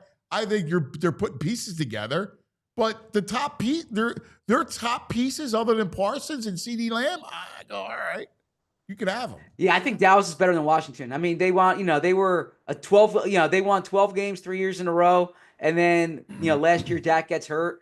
I thought Washington was good last year. I'm always curious, kind of that year after you jump on the scene, but I like. I'm not saying I like them more. I think the Eagles are the clear top team in the NFC East. We can have a gentleman's wager on the second team in this division. Second team, okay, yeah. All right, I'll take Washington. Right, yeah. I love the quarterback. I think that quarterback is the real deal. I don't see a sophomore year like, I don't know, Houston with the kid in Houston. What happened with him Stroud last year? Yeah, yeah. Like I don't bet see you that. cheesesteak. Yeah. Yeah. I'll do a cheesesteak bet. Any cheesesteak you want. We'll do a steak dinner. Okay, all right. All right. I really for a steak dinner. I got to study these rosters a little more. We'll go steak dinner. All right. Steak you dinner. got All right, Dallas. you got it. Yeah. I'll take yeah. Washington as whoever All right. finishes in second place in the division behind the Eagles. You got it. Fair enough. All right. Yeah, fair What's enough. also, I like that. also weird about them, I'm looking at their offensive coordinator. Hey, Zach. Either way, you and I aren't paying. We'll get Vince to pay. All right. That makes it easier. Yeah. Their offensive coordinator is Clayton Adams. Like, where did this guy come from? He's an offensive line coach for the Cardinals. I mean, Yeah. I don't know. I do not fear this Dallas offense. I'm uninspired by that coaching staff. I agree with you there. Eberflus was a solid DC in Indianapolis, but he was a failed head coach in Chicago. I'm not saying I'm aboard the Cowboys bandwagon. I'm just saying they're that's a team that has a lot of games. But you didn't go leading into. I heard the same argument last year. You trotted this out to me last year, and I told you the roster's not that good. Yeah, we'll see. I mean, we'll see. We'll see. I think you told me last year, and you got smacked. All right. I think the Eagles are the clear. I think the Eagles are clearly the better team. You told me last year that the Cowboys had a chance to win the division. Yeah, I did that. I mean, they'd won 12 games 3 years in a row. They'd won 12 games 3 years in a row. That means nothing. They also failed miserably in that third season at home. You look at that roster. The roster doesn't lie. They had no running back last year, and they'll have no running back this year. I'm looking at this picture here. I'm curious. Jordan Mailata looks a lot different there. Yeah. And is Tyler Steen wearing green pants too?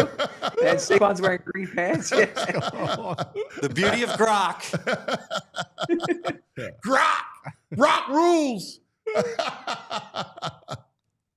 Oh, that's great. I can't smell much, but I think I might be smelling a sympathizer over here. He even wore blue today for the comment. Hey, it might be a Cowboy sympathizer today. No. This is for the Villanova Pope, right? So, yeah.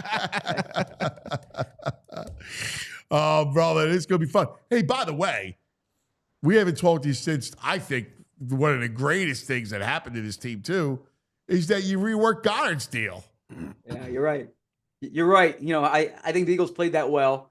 And I think it was the best situation for Goddard in the end, especially from football, but I even think financially. I don't know what the market was going to be out there post-draft. Those seats were filled. I didn't think Goddard was going to be back. The fact that he's back is huge for the offense. They returned 10 of 11 starters. I'm expecting the passing game to be better this season. I think they're going to pass more this season.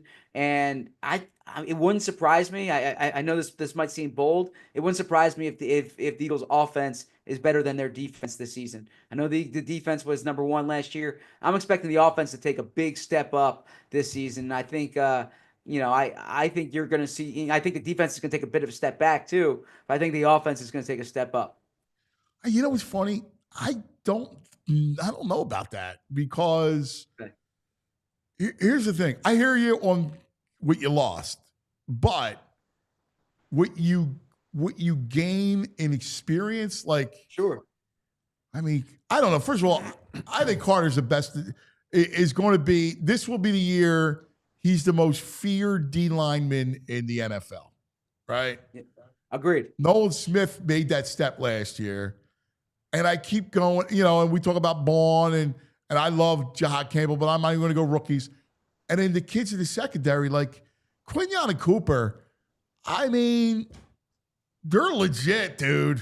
Like to the point where, I look at those two and I just think they make such a huge difference in that whole thing. And this defense tackles Fangio another year. Like, you can't tell me that they're gonna go and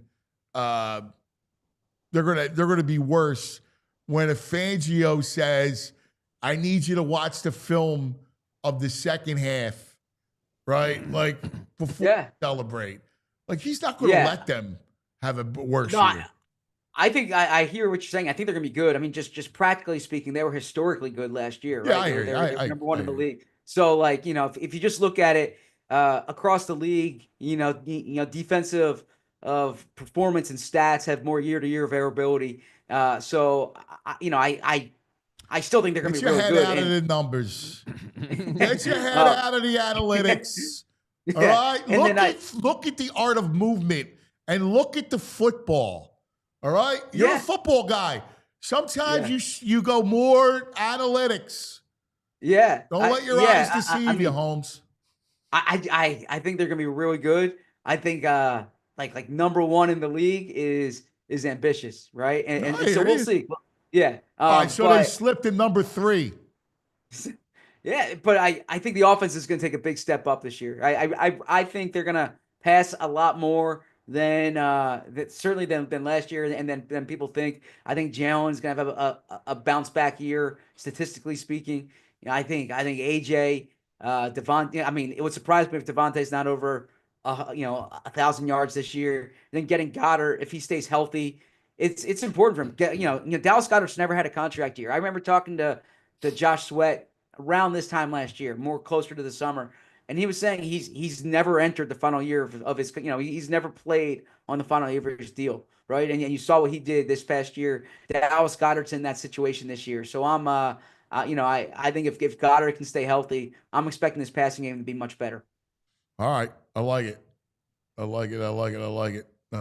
My man, it's so great talking to you. I love this. Absolutely. This is the best, buddy. What do you got cooking? Can't wait. Yeah, 2 p.m. 2 p.m. Bo and me are in studio. Bo and I are in studio, and we're giving you our 53-man roster predictions. Post draft 53-man rosters, and it's pretty interesting this year in terms of you had a fullback to the mix. Ben Van Sumeren's primarily a fullback. They have a return specialist, Avery Williams. So some different combinations than in years past. And just also want to give a shout out. Wednesday night, 7:30, we have our schedule release. This is you and I. I'm sorry. Yeah, okay, yeah. I'll defer to you on this then. But big stuff coming this week for PHLY. Well, yeah. Forget about. I'm doing it right now. Me, you, Bo, Fran, I guess too, maybe. Well, we'll see. Yeah, Fran's watching 2026 players. Yeah, right? But yeah, it's you and I and Bo doing the schedule release show 7:30 right here from the PHLY studios, man. Nice. Brought to us by Philly Sports Trips. We cannot wait. We're going to discuss it all. I'll be all choked up. Yeah. I'm looking forward to it. It's going to be a fun one. We're talking schedule. Big party. Yeah. I agree. Right? This is a fun show. Looking forward to it. We're going to have a blast. And by the way, speaking of fun shows, you were here for the taping of it. The Cooper DeJean Reed Blankenship show.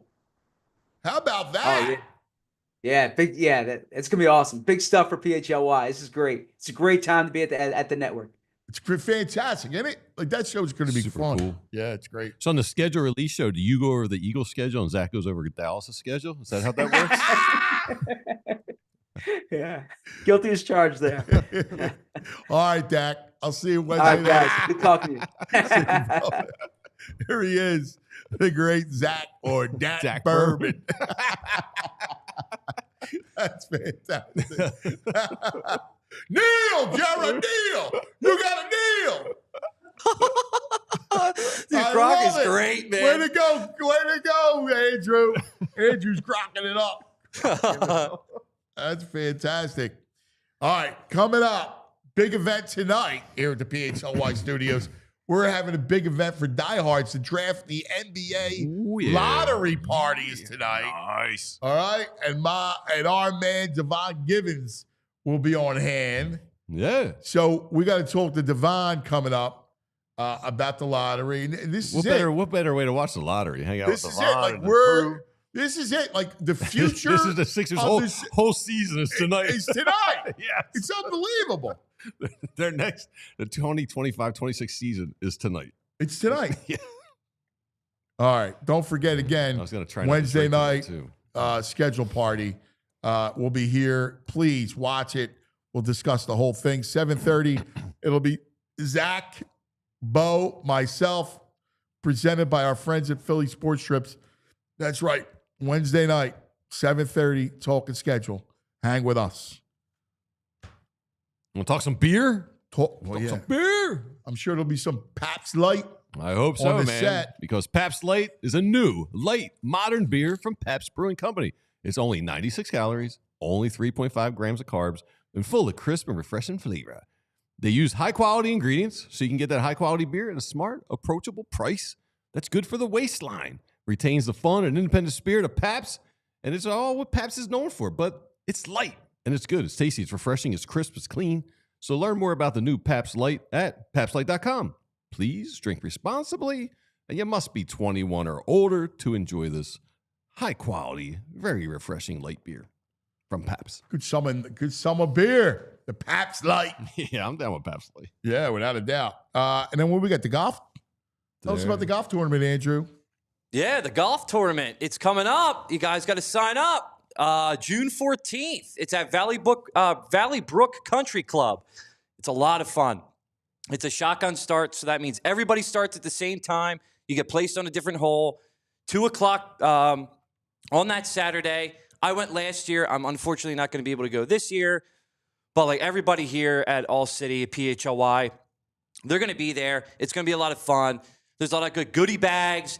The 19th hole, the drinks, the food, everything there is going to be great. Yeah, bro will probably be there. Oh, he's definitely going to be there. Pounding transfusions and beers. So don't miss out. It's going to be a great time. I don't know what they are. Everyone drinks them on the golf course. I've It's never had vodka and grape juice. Vodka and grape juice. Essentially. Oh, I love it. Yeah, it's good. Bro's got a transfusion.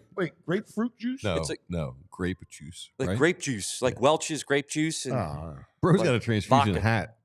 I can't do that. It's the drink of the golfer. Oh, really? Yeah. Yeah. Love a I don't transfusion. know about that. It's Is that you? I'm I'm not a vodka guy I guess anyway. I'm I'm a not a gin golf guy. bro. I'll tell you, underrated cocktail, because I like the cocktail with the fresh fruit. I do the grapefruit, Ooh, okay. lime, Oh, and the gin with Hey. tonic. with Bombay Trem- Sapphire. Yeah, it's tremendous. Too acidic for me. Too limey and grapefruit. Too acidic. I love the grapefruit. Grapefruit's a great item. Grapefruit is good. Yeah. Right? A great item on the golf course. You could do the grapefruit and strawberry. Strawberry I would do. Yeah. Golf course. The I'm a- Arnold Palmer is great on the golf course in a can. Very refreshing. Surfside. You can't do a can. In the golf course, you do I do. some I do the cans. Surfside. Yeah, over the half and half. Yeah. Which state, Surfside? Surfside is stateside, so it's a local vodka right here. I think it's Right. right in what, Port Richmond. They make Yeah, it an iced tea or iced tea. lemonade. It's an iced tea or lemonade. Yeah. Oh, yeah? Yeah. It's in a I'm just can. not a vodka guy. No, me neither. Yeah. I don't like any of the. I'm clear a stuff. I'm a ginsman. There you go. Yeah. Sorry, we're getting to that point. I like a nice, Gin time. gin time, man. It's my favorite. Every time is gin time in the summer. There's a. You guys would be big fans of Kiss. Cold gin time again. You know you can always All win. right, so I need to go to my man, Devon Givens, because I need some sanity. Good morning, brother. Morning. What's going on, fellas? What's happening? All right. Our Sixers' lives depend on tonight. You're not kidding. Like everything is on tonight. Now, if they Yeah. don't have the pick, it's an unmitigated disaster, right? Like that's an unmitigated disaster. We're completely out. If they keep the pick, if they get the pick, and they get a top 3-4 pick, we'll talk. You get the 1 pick, everybody's back and excited. That seems to be what it is, Devon. What about 5 and 6? You left that out. More trade back or somewhere along that line. Try to look for a deal to trade back. Pick up an 5-6 extra doesn't pick. do anything for me. Okay. Well, look, I mean, yeah, this is important, as you said, because at the beginning of the season, no one cared about this pick at all because you thought you were going to be a 50-win team and going into the postseason where you just hand this over as a 25, 26, 27 overall pick to OKC and let it be whatever it's going to be. But since the season has changed the way that it did, yeah, you're again right, Ant, that this is super important, man. Not just for them as a team, but for all of our sanity to get through the off season, have something to look forward to with one of these young players added to the group. And hearing Daryl Morey once again can talk about how he needs younger players in the mix. And this will be a decent start to be able to get a young player in the mix because they won't have a lot of flexibility otherwise to do so. So this is where it starts. You're absolutely right. Are you guys worried? We saw what happened in the NHL.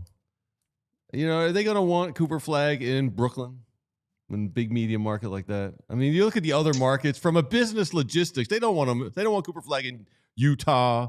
They don't want him in DC, but they probably would want him in Brooklyn.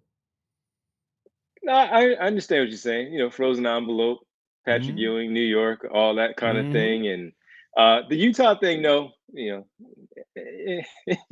know, we joke about that one, that they might want him in Utah too, just because. But I mean, Utah would love I hear him. what you're saying, man. As a someone just came from Utah, Utah would love Cooper Flag. Okay, so you're talking about the white boy thing, but right. I mean, yes, there are a lot of white people in Utah. But to me, like, forget about he transcends all that stuff. No, I know he's a great player. But Salt Lake City's got 200,000 people in their population. Why would you want your great player in Salt Lake? It makes no sense. That's what I'm saying. Yeah. The NBA does not want him in Salt Lake City.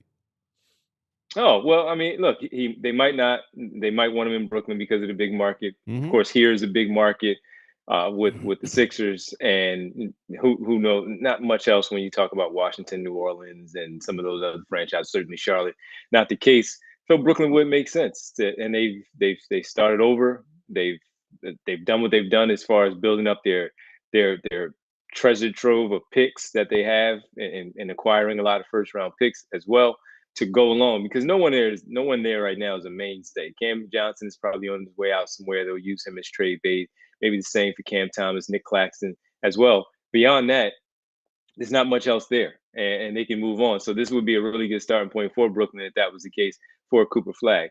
Do I think New York? I mean, I don't think, of course, that they're trying to. They would maybe hope, but the lottery is what the lottery is. I've never really bought into that stuff of things being rigged in that way where it happens. That's just me personally. That's just me. But New York would be a really good spot for them if that's what they want. I don't want to talk about conspiracy going into it. I mean, when you say something like that, then that's what. Just does the league want him to go there? Then that's what people are going to go. They're going to go conspiracy. Yeah, no, I feel you, but let's talk about what this pick means to the Sixers. That's a big story, because the truth of the matter is, and you and I, when you were with me when VG was in Salt Lake City with all the white people, we were talking about. I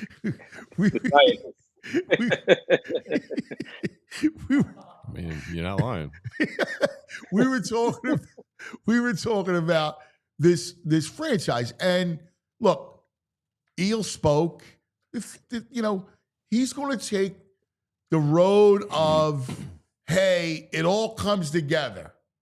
Like, he's going to go hope and a prayer, and I don't see any which way this thing blossoms into anything else. Like, I've never been more down and pessimistic with this franchise than right now. So what does this pick do for you? I mean, how much does that change that? You just said it. It's the season for you guys, but how does that? It only means anything. Top truthfully, 4 change anything? The problem is if you don't get one, and you get 2 or 3, 4, whatever, you get like, all right, there's some players that we like, right? Sure.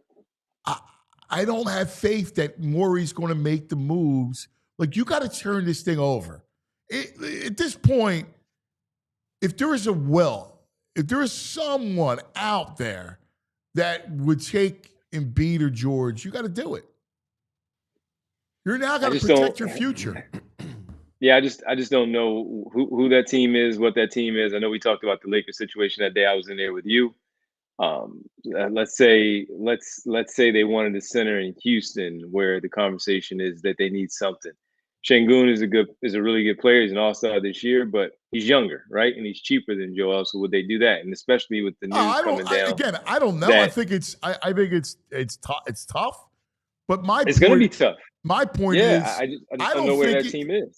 But here's the thing: if there was a team, I don't think Morey goes down that road. No, I don't think so either. I think he's going to want to stick with the stars as he likes to keep it. I think he sticks with the stars. You're not going to change him on that. As much as he may talk about having 25 and younger athletic, and being able to have a lot of versatility with the personnel, I just don't see him coming off of that, because that's always what he's done, from James Harden to Chris Paul to Dwight Howard, where he's always trying to pair up these stars with James Harden in the past. And then here, where it was James Harden, Tyrese Maxey has blossomed, but we still have to go out there and get Paul George. He's not going to come off of that, especially when there's no value for either of those two to bring in a star player like he likes.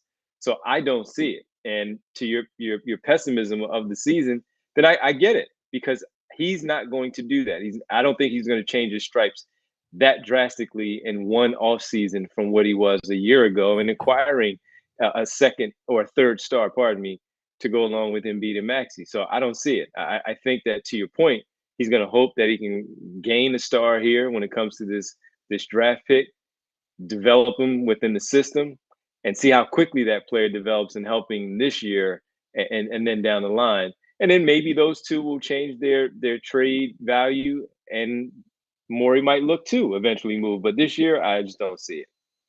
Yeah, I don't see how they're gonna become more tradable. Like I don't like that. Well, I just being available and being on the floor and playing somewhat like their old selves, where maybe somebody will, to your point, maybe want to take a swing at and acquire one of them. Yeah. Because it's not going to be coming off of a 19 and a 41 games played season.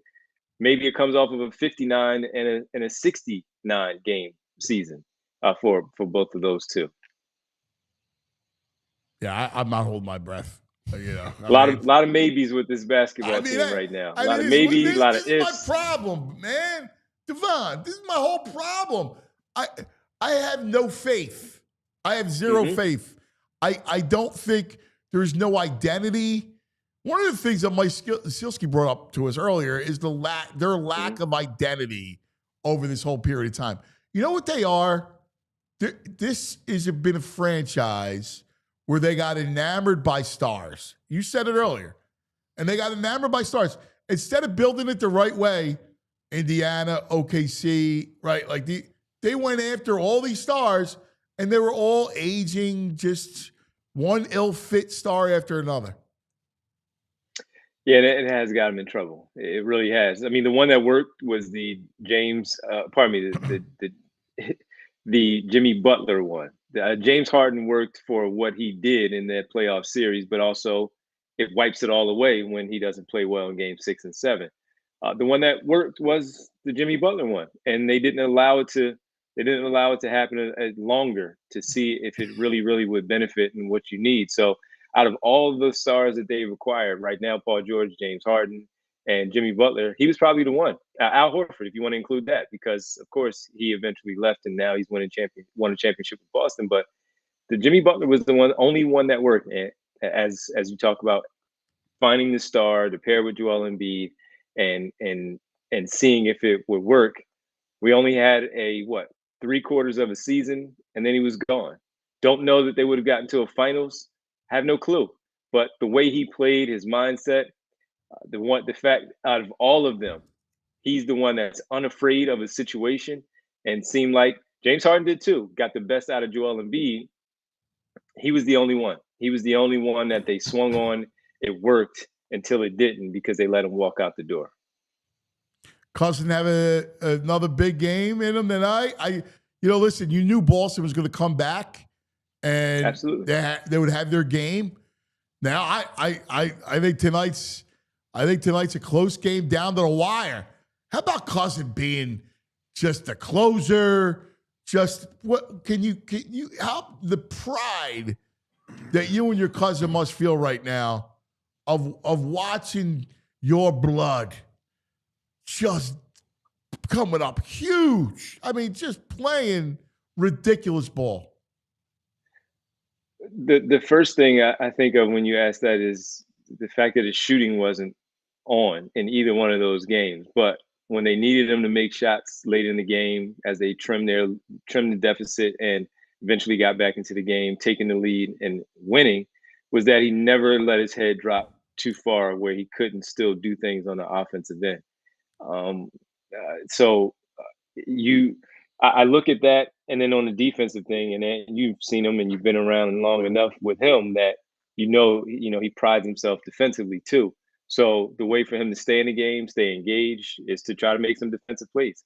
You're not going to stop great scoring players opposite you, but you can slow them down and disrupt things and make them miss. Now, he did a pretty good job on Tatum and Brown. Both he and Anunoby did that, I thought, in Boston. They did a really good job of that. And we saw what the end result was in games 1 and 2, where he made those game-defining plays. But the pride that you ask is that he didn't drop his head. He didn't allow himself to take himself out of the game. He maintained, he stayed in it, and all of that. If you watch the second one, everybody's celebrating. He celebrates with Rick Brunson. The team is, just mobbing him after the second one, the block steal that they credited him on the Tatum play. Afterwards, he beelines the campaign, if you watch it. And just to say that, because he and campaign are really, really, really tight. Now, the Nova guys are really, really tight. He and campaign developed that relationship in Phoenix, and that remains so to this day. And of course, Cam is happy to be in New York with Cale also. He beelined to Cam because while Cam is not playing, Cam has Cale's ear, or Cale has Cam's ear, right? Both of them. So if he's playing that way and he's not playing well, that's one guy. That's one guy that can get in his ear and tell him to do whatever he needs to do to get back into it and not drop his head. And even though I wasn't there, I knew it, because as soon as he beelined to him, you could see him gesturing to him. And I knew exactly what Cam had been saying to him in that moment to get him out of that rut that he was in scoring-wise, to help him make that play. So that's what that team is, man. And they are great. We knew it was going to be tough. We knew it was going to be tough. And I think I said with you on that show, of course, a lot of it was heart because of him. I said Knicks, Celtics, I think I said in like 6 or 7, but I also would flop and say Knicks in 7 just because. But you knew Boston was going to come back. They've been in this situation before. They've been in tough games. They were there with the Sixers a few years ago, and they found their way back and won it. Tonight is going to be really important because you now have, by stealing those two, because they stole them in Boston, by stealing those two, you now have 2 games left out of 4 to win 2 of which are home tonight, and game 6 if it gets to a game 6. And you got to take advantage of it, man. It's hard to win in Boston. You have to take advantage. They got the bad game. Boston got that game out of like the Knicks got that game out of their system. Like you knew Boston was going to come back and they were going to win in a blowout in game 3 or 4, most likely 3. Yeah. So all right, that game's over with. Now you got to do like Indiana did, right? Like Indiana went bananas last night, but like Cleveland, you knew Cleveland was going to come in and take game 3. Now you gotta come and you gotta go and you gotta make a statement. You gotta make a statement tonight. You do. And here's the one thing I'll say, because I know we're up against it, is this. They won 2 games where they played horrible basketball on the offensive end, but they allowed their defense to get themselves back in. They haven't shot well yet. So just like Boston didn't, they broke through it and they had had a really good shooting game. Really good shooting game on Saturday afternoon. New York has yet to have a good offensive game this series. So if there's anything to bank on, if people are Knicks fans, is that if they can get one more right at home, to your point of tonight's the night, then hopefully this one is tonight. And obviously I hope they do so. And you talk about it like just being proud. We were all together on Friday, not Cale, of course, but we had a family event on Friday. And so we were all just like smiling, but not talking about it, right? Just smiling, but zip lip. And Jack was there, and, his younger brother, Corey, was, we were all together, and they were there on Saturday. And unfortunately, they saw a loss, but hopefully they can get one tonight. I won't be there because we have our draft lottery party tonight. But after the draft lottery, I'll be sitting right on that couch, and I'm parking myself on that couch, because that's the game that follows the lottery, and I'll be watching the game from the studio tonight. I'm not going home until after the game. That is awesome. That's going to be awesome. Big draft lottery party tonight at PHLY, hosted by you. We're looking forward to it. Yeah, me, Kyle, Derek, Rich, president of basketball operations, Bree. We're all going to be there, and Vince will be there. I'm sure Chris will be there. Food, drinks, some Papa Shot contests that we're going to have there. We're going to give away our tank helmets. Remember our green tank helmets? We're giving those away I tonight love the tank as helmets. well. Yeah, so hopefully it worked. For all our sacrifice with the tank helmets, hopefully it works with them getting the top pick tonight. I love it. We'll be praying and hoping and wishing, my brother, and we'll be watching. Thank you. So thanks, pal. Yes. We love you. Appreciate it. Love you guys too. We're also on at 3, so we're still there at 3 as well. And then we'll be together tonight. There they are. All PHLY All right, Sixers. Devon, whole crew. Be awesome. All right. We got an overtime. We are in overtime. That's right. Overtime. I got it's a full moon today. So a little full moon prayer for luck if you want it. Oh, yeah. The pagan coming up big. Yeah, it's a basic one, but we say something along the lines of you got to be under the moon. Like, I forget what time it is today, but be outside when you say this. Well, the moon's got to come out what time?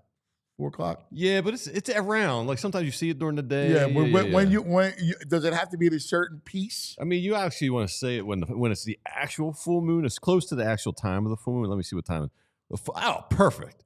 The moon is full today at 4:56 p.m. Wow. So that'll be the fullest moment. So 4:56? Yeah, you want to try to say this like within an hour of that moment. All right. 4:56 p.m. Yeah, you want to say the full moon appears. The lunar. Yeah. Ooh. Okay. And you say, "Oh, bright moon, grant us your shining light and the luck we seek. May our intentions be clear and our path to the number 1 pick be illuminated." Wow. I like it. That's times. nice. I like it. Let's go lunar. That's fun. That's fantastic, man. Sure. I like it. That's Did my Pagan world. give you that? Yeah, she'll be out there. She throws the gems out there tonight to charge them up under the light of Of full course, yeah. moon. Got to charge the gemstones up. Charge at night. Oh, yeah? Yeah. You know about this? My mom's big into it, so yeah, I grew up Okay. with Charge the crystals? the crystal. Yeah, charge the crystals up. Yeah. Yep. All right. Big deal. At 4:56? She'll have them out. They may be out already outside. I don't know, in our alleyway. Okay. Yeah, I don't know. Yeah. And then what do the gemstones do? I don't really get into the gemstones because she would try and give me like stick one in your pocket, like if you're feeling Chakras. Each one for your They chakra. balance you out. Yeah. Yeah. And you There's just hold it in some your for pocket. protection, some for good luck, Yeah. some Oh, yeah? for, Yeah. fertility. There's some for Okay. money. Like she's got the so Strength. sometimes you'll wear like that little evil eye to ward off the Maloiks and the evil. Right, so you right, wear right. the eye. We were at a concert last week and it just burst off her neck. It was a poof. The eye popped off and fell somewhere. She's scrambling to get another one, but she's like, I must have absorbed so much energy like that week of work and stuff. Something happened and just popped off her neck. So you saw it pop off? Yeah. Then we couldn't find it because we were darker at a concert. Really? Yeah. It just popped off? Yeah. So she's going to get a new one today. New evil eye? That's Ward- protection and ward it That's off. What is the eye? It's just It's like, like an eyeball. It's a little tiny eyeball. really? It's a Now, when I ward. was a kid, we used to I still have them. I got to find them. I have the horn in the hand. I used to have a horn. The horn Mhm. and then the hand. You had the hand? Yeah. Yeah. The Italian horn? Yeah. Yeah. I had horn and the hand. Yeah. I wear it around my neck next to the St. Anthony medal. And the priest would bless the horn in the hand. Nice. Yeah. It's like charging it up. It's just like charging it up outside with the moon stuff. The priest Yeah. sending energy to it. All right. Yeah. Now, people say that that's blasphemous. I don't know. But I would wear it. The horn in, I don't see anything blasphemous with that. I like the where do you get a gemstone? Garden of Letters on South Street. Oh, Great Wiccan pagan store. All kinds of Okay. gemstones All right, you and can charge them up. lucky objects and stuff down there, All and right. good incense selection. Oh, well, hopefully that'll work for the Sixers. Yeah. Fingers crossed. Because I feel down. Yeah. You're not optimistic for today? Here's the thing. I can't even think about that right now. I got one thing on the mind. Eagles, Cowboys, to start the season. This will be a theme. Countdown. Make a countdown. All right? I will. All right. And I want every day an Eagles, Cowboys nugget. Yeah, before you get your cervical I'll make spine sure- ripped apart and put back together, make Yeah. us a count. I'll make sure Bree and Brenna got that. Like, can I get an Eagles Cowboys nugget every day? Every day? We'll see. Depends on how picky you are, but yeah, I can find something. I don't know how quality it'll be. We'll find something. I just want to do it every day. Till tomorrow. Tomorrow he's going to come in and be like, start the countdown. Cool, we're getting the number 1 pick. He's going to be all 6 up tomorrow. Well, if they said they get the number 1 pick. Yeah, you have to be. Come I'll on. be over the moon. Yeah. Flying the flag, baby. But I don't know. I'm not optimistic. Yeah, I can feel that. I don't feel it. I mean, you got a 10% chance, right? Yeah.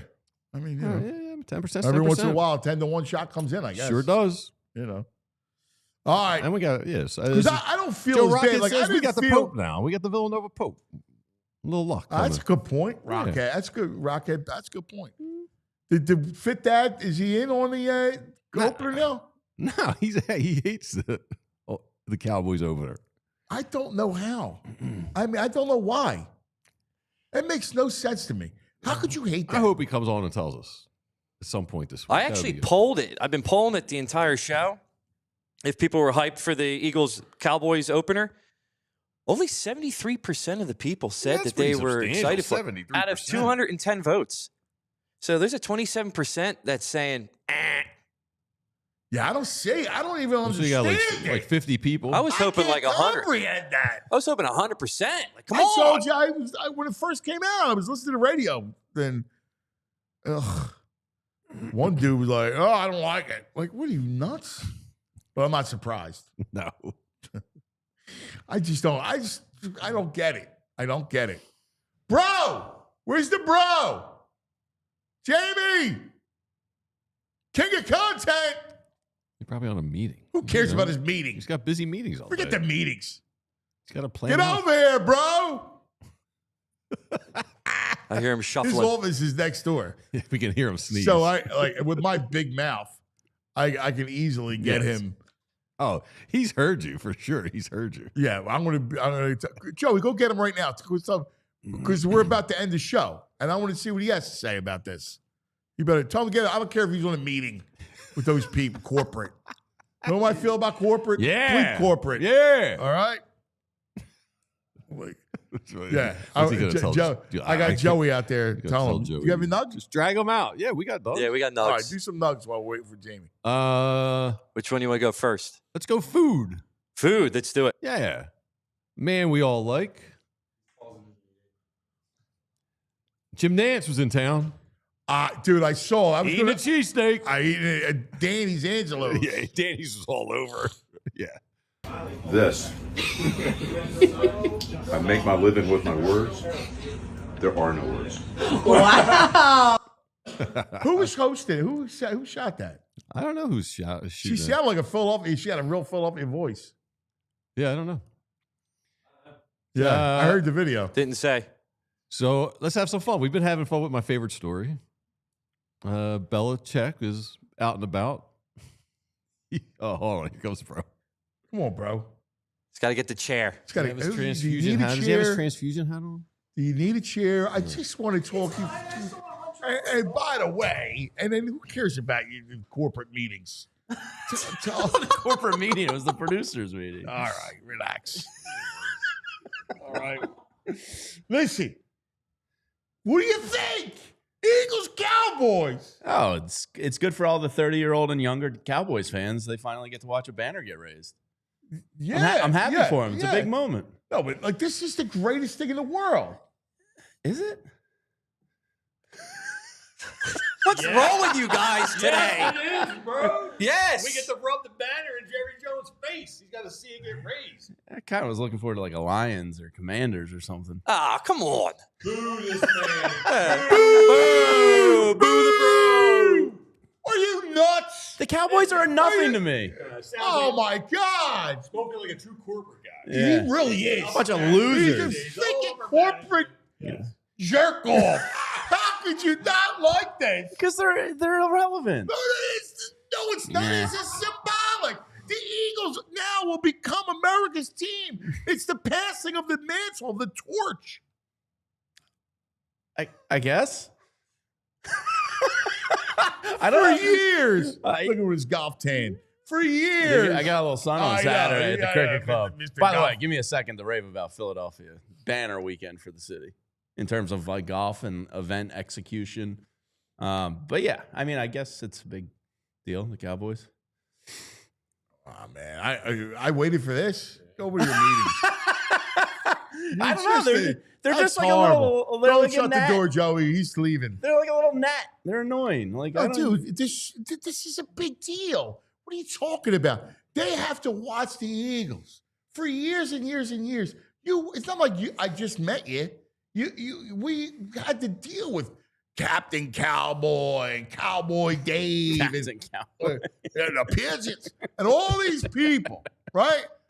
Of all this stuff, all this cowboy nonsense, it's now final. It's over. The Eagles are the elites of the elites. Well, I knew that. The Cowboys are insignificant to the. I mean, geez, you know that. It's like on the national scene. It's demonstrative. It's Thank you, VG. Yeah, VG. It'll be cool. There we go. I just didn't get I didn't get lead in the pencil when I saw it this morning. I just went, oh, cool. That's the Cowboys are going to have to suffer a little. I hate you. Just get out. give him take the mic. You want a recap of the golf? Not really, dude. They crushed it. No, all kidding aside, I know they did a great job. Like the execution, getting in and out of the tournament, the parking, the shuttles, like this was a big deal because this is a precursor to the PGA. Yeah. At Aronimink. Yeah. It was a really good weekend for Philadelphia golf. Yeah. And to see the players talk about it. Yeah, it's Danny's cool. down there cooking them all cheesesteaks. You know, like it was a good Philly golf weekend. Yeah, it really was. It was pretty awesome. Yeah. No, and I love the fact that they all went nuts. Nance went nuts. Yeah. You know. Multiple golfers. Finau, Ricky, they're all saying, they love the environment. Justin Thomas. Tournaments in the Northeast. Yeah, it's cool. No, it was awesome. Very cool thing. It was awesome stuff. We had a great day out there. The weather was perfect this weekend too. Sure, you were on the ball fields yourself. Yes. Yeah, it was a great weekend. Yeah, it was fantastic. Yeah. How's Eileen? Give Eileen my Mother's Day. It's good. We went out for a nice lunch yesterday. Took her out for a nice the Italian lunch. Yeah. Oh, that's good. It was good. That's good. I went with prosciutto penne vodka. Ooh. Sounds good. You know, Is that good? Is that a Giada Di Loretto, I follow her on Instagram. I like Giada too. Yeah, she did a vodka dish recently, and I had vodka sauce in the. Oh, really? I haven't had the vodka. Oh, I love the vodka. That's really not an Italian sauce. Yeah. You know that. Yeah, we should do a scale. How fugazi was this meal he had? Well, I can show you the restaurant. I don't know. I'm just saying that they don't have vodka sauce in Italy. Oh, a nice vodka chicken parm is a delightful item. Yeah, dude, chicken parm, same thing. That's not it. That's not it.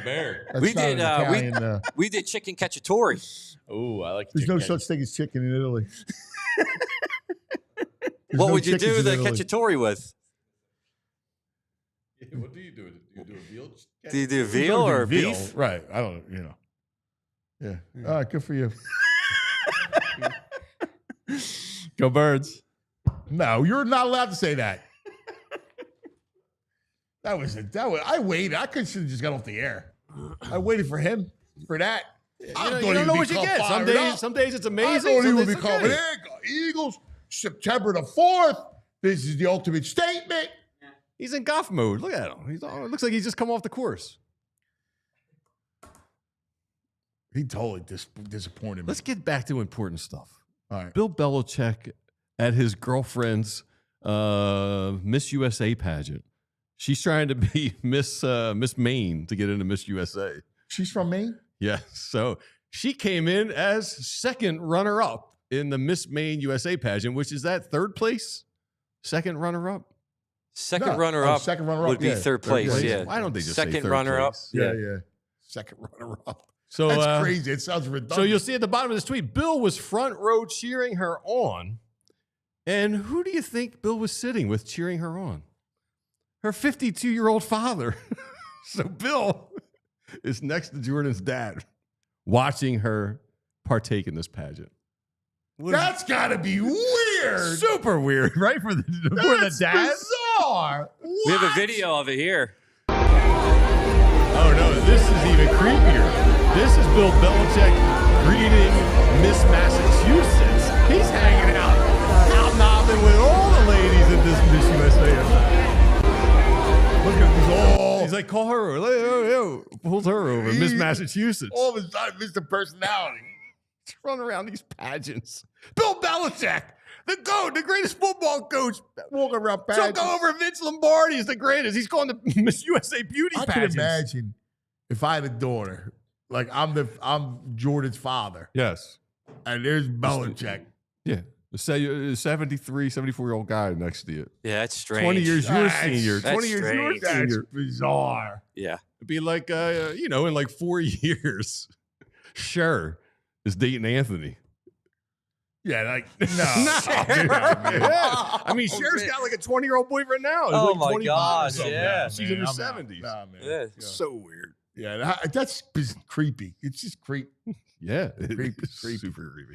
All right, that's going to do it for us. Andrew, great job. Joey, great stuff. Everybody, Hey, good luck tomorrow, Andrew. yeah, Hey, thank buddy. you. I appreciate it. We love you, Thank pal. You. Thank you. I appreciate You're it. going to be great. You'll be great. All right, we're going to root the Sixers. Let's pray. Yeah. Pray for us, Andrew Bynum, and the full moon. You do a little St. Anthony come around, the number one Yeah. pick's lost and can't be found. How about you bring it to us? Yes, I'm a St. Anthony's man. Yeah, sure. Yeah.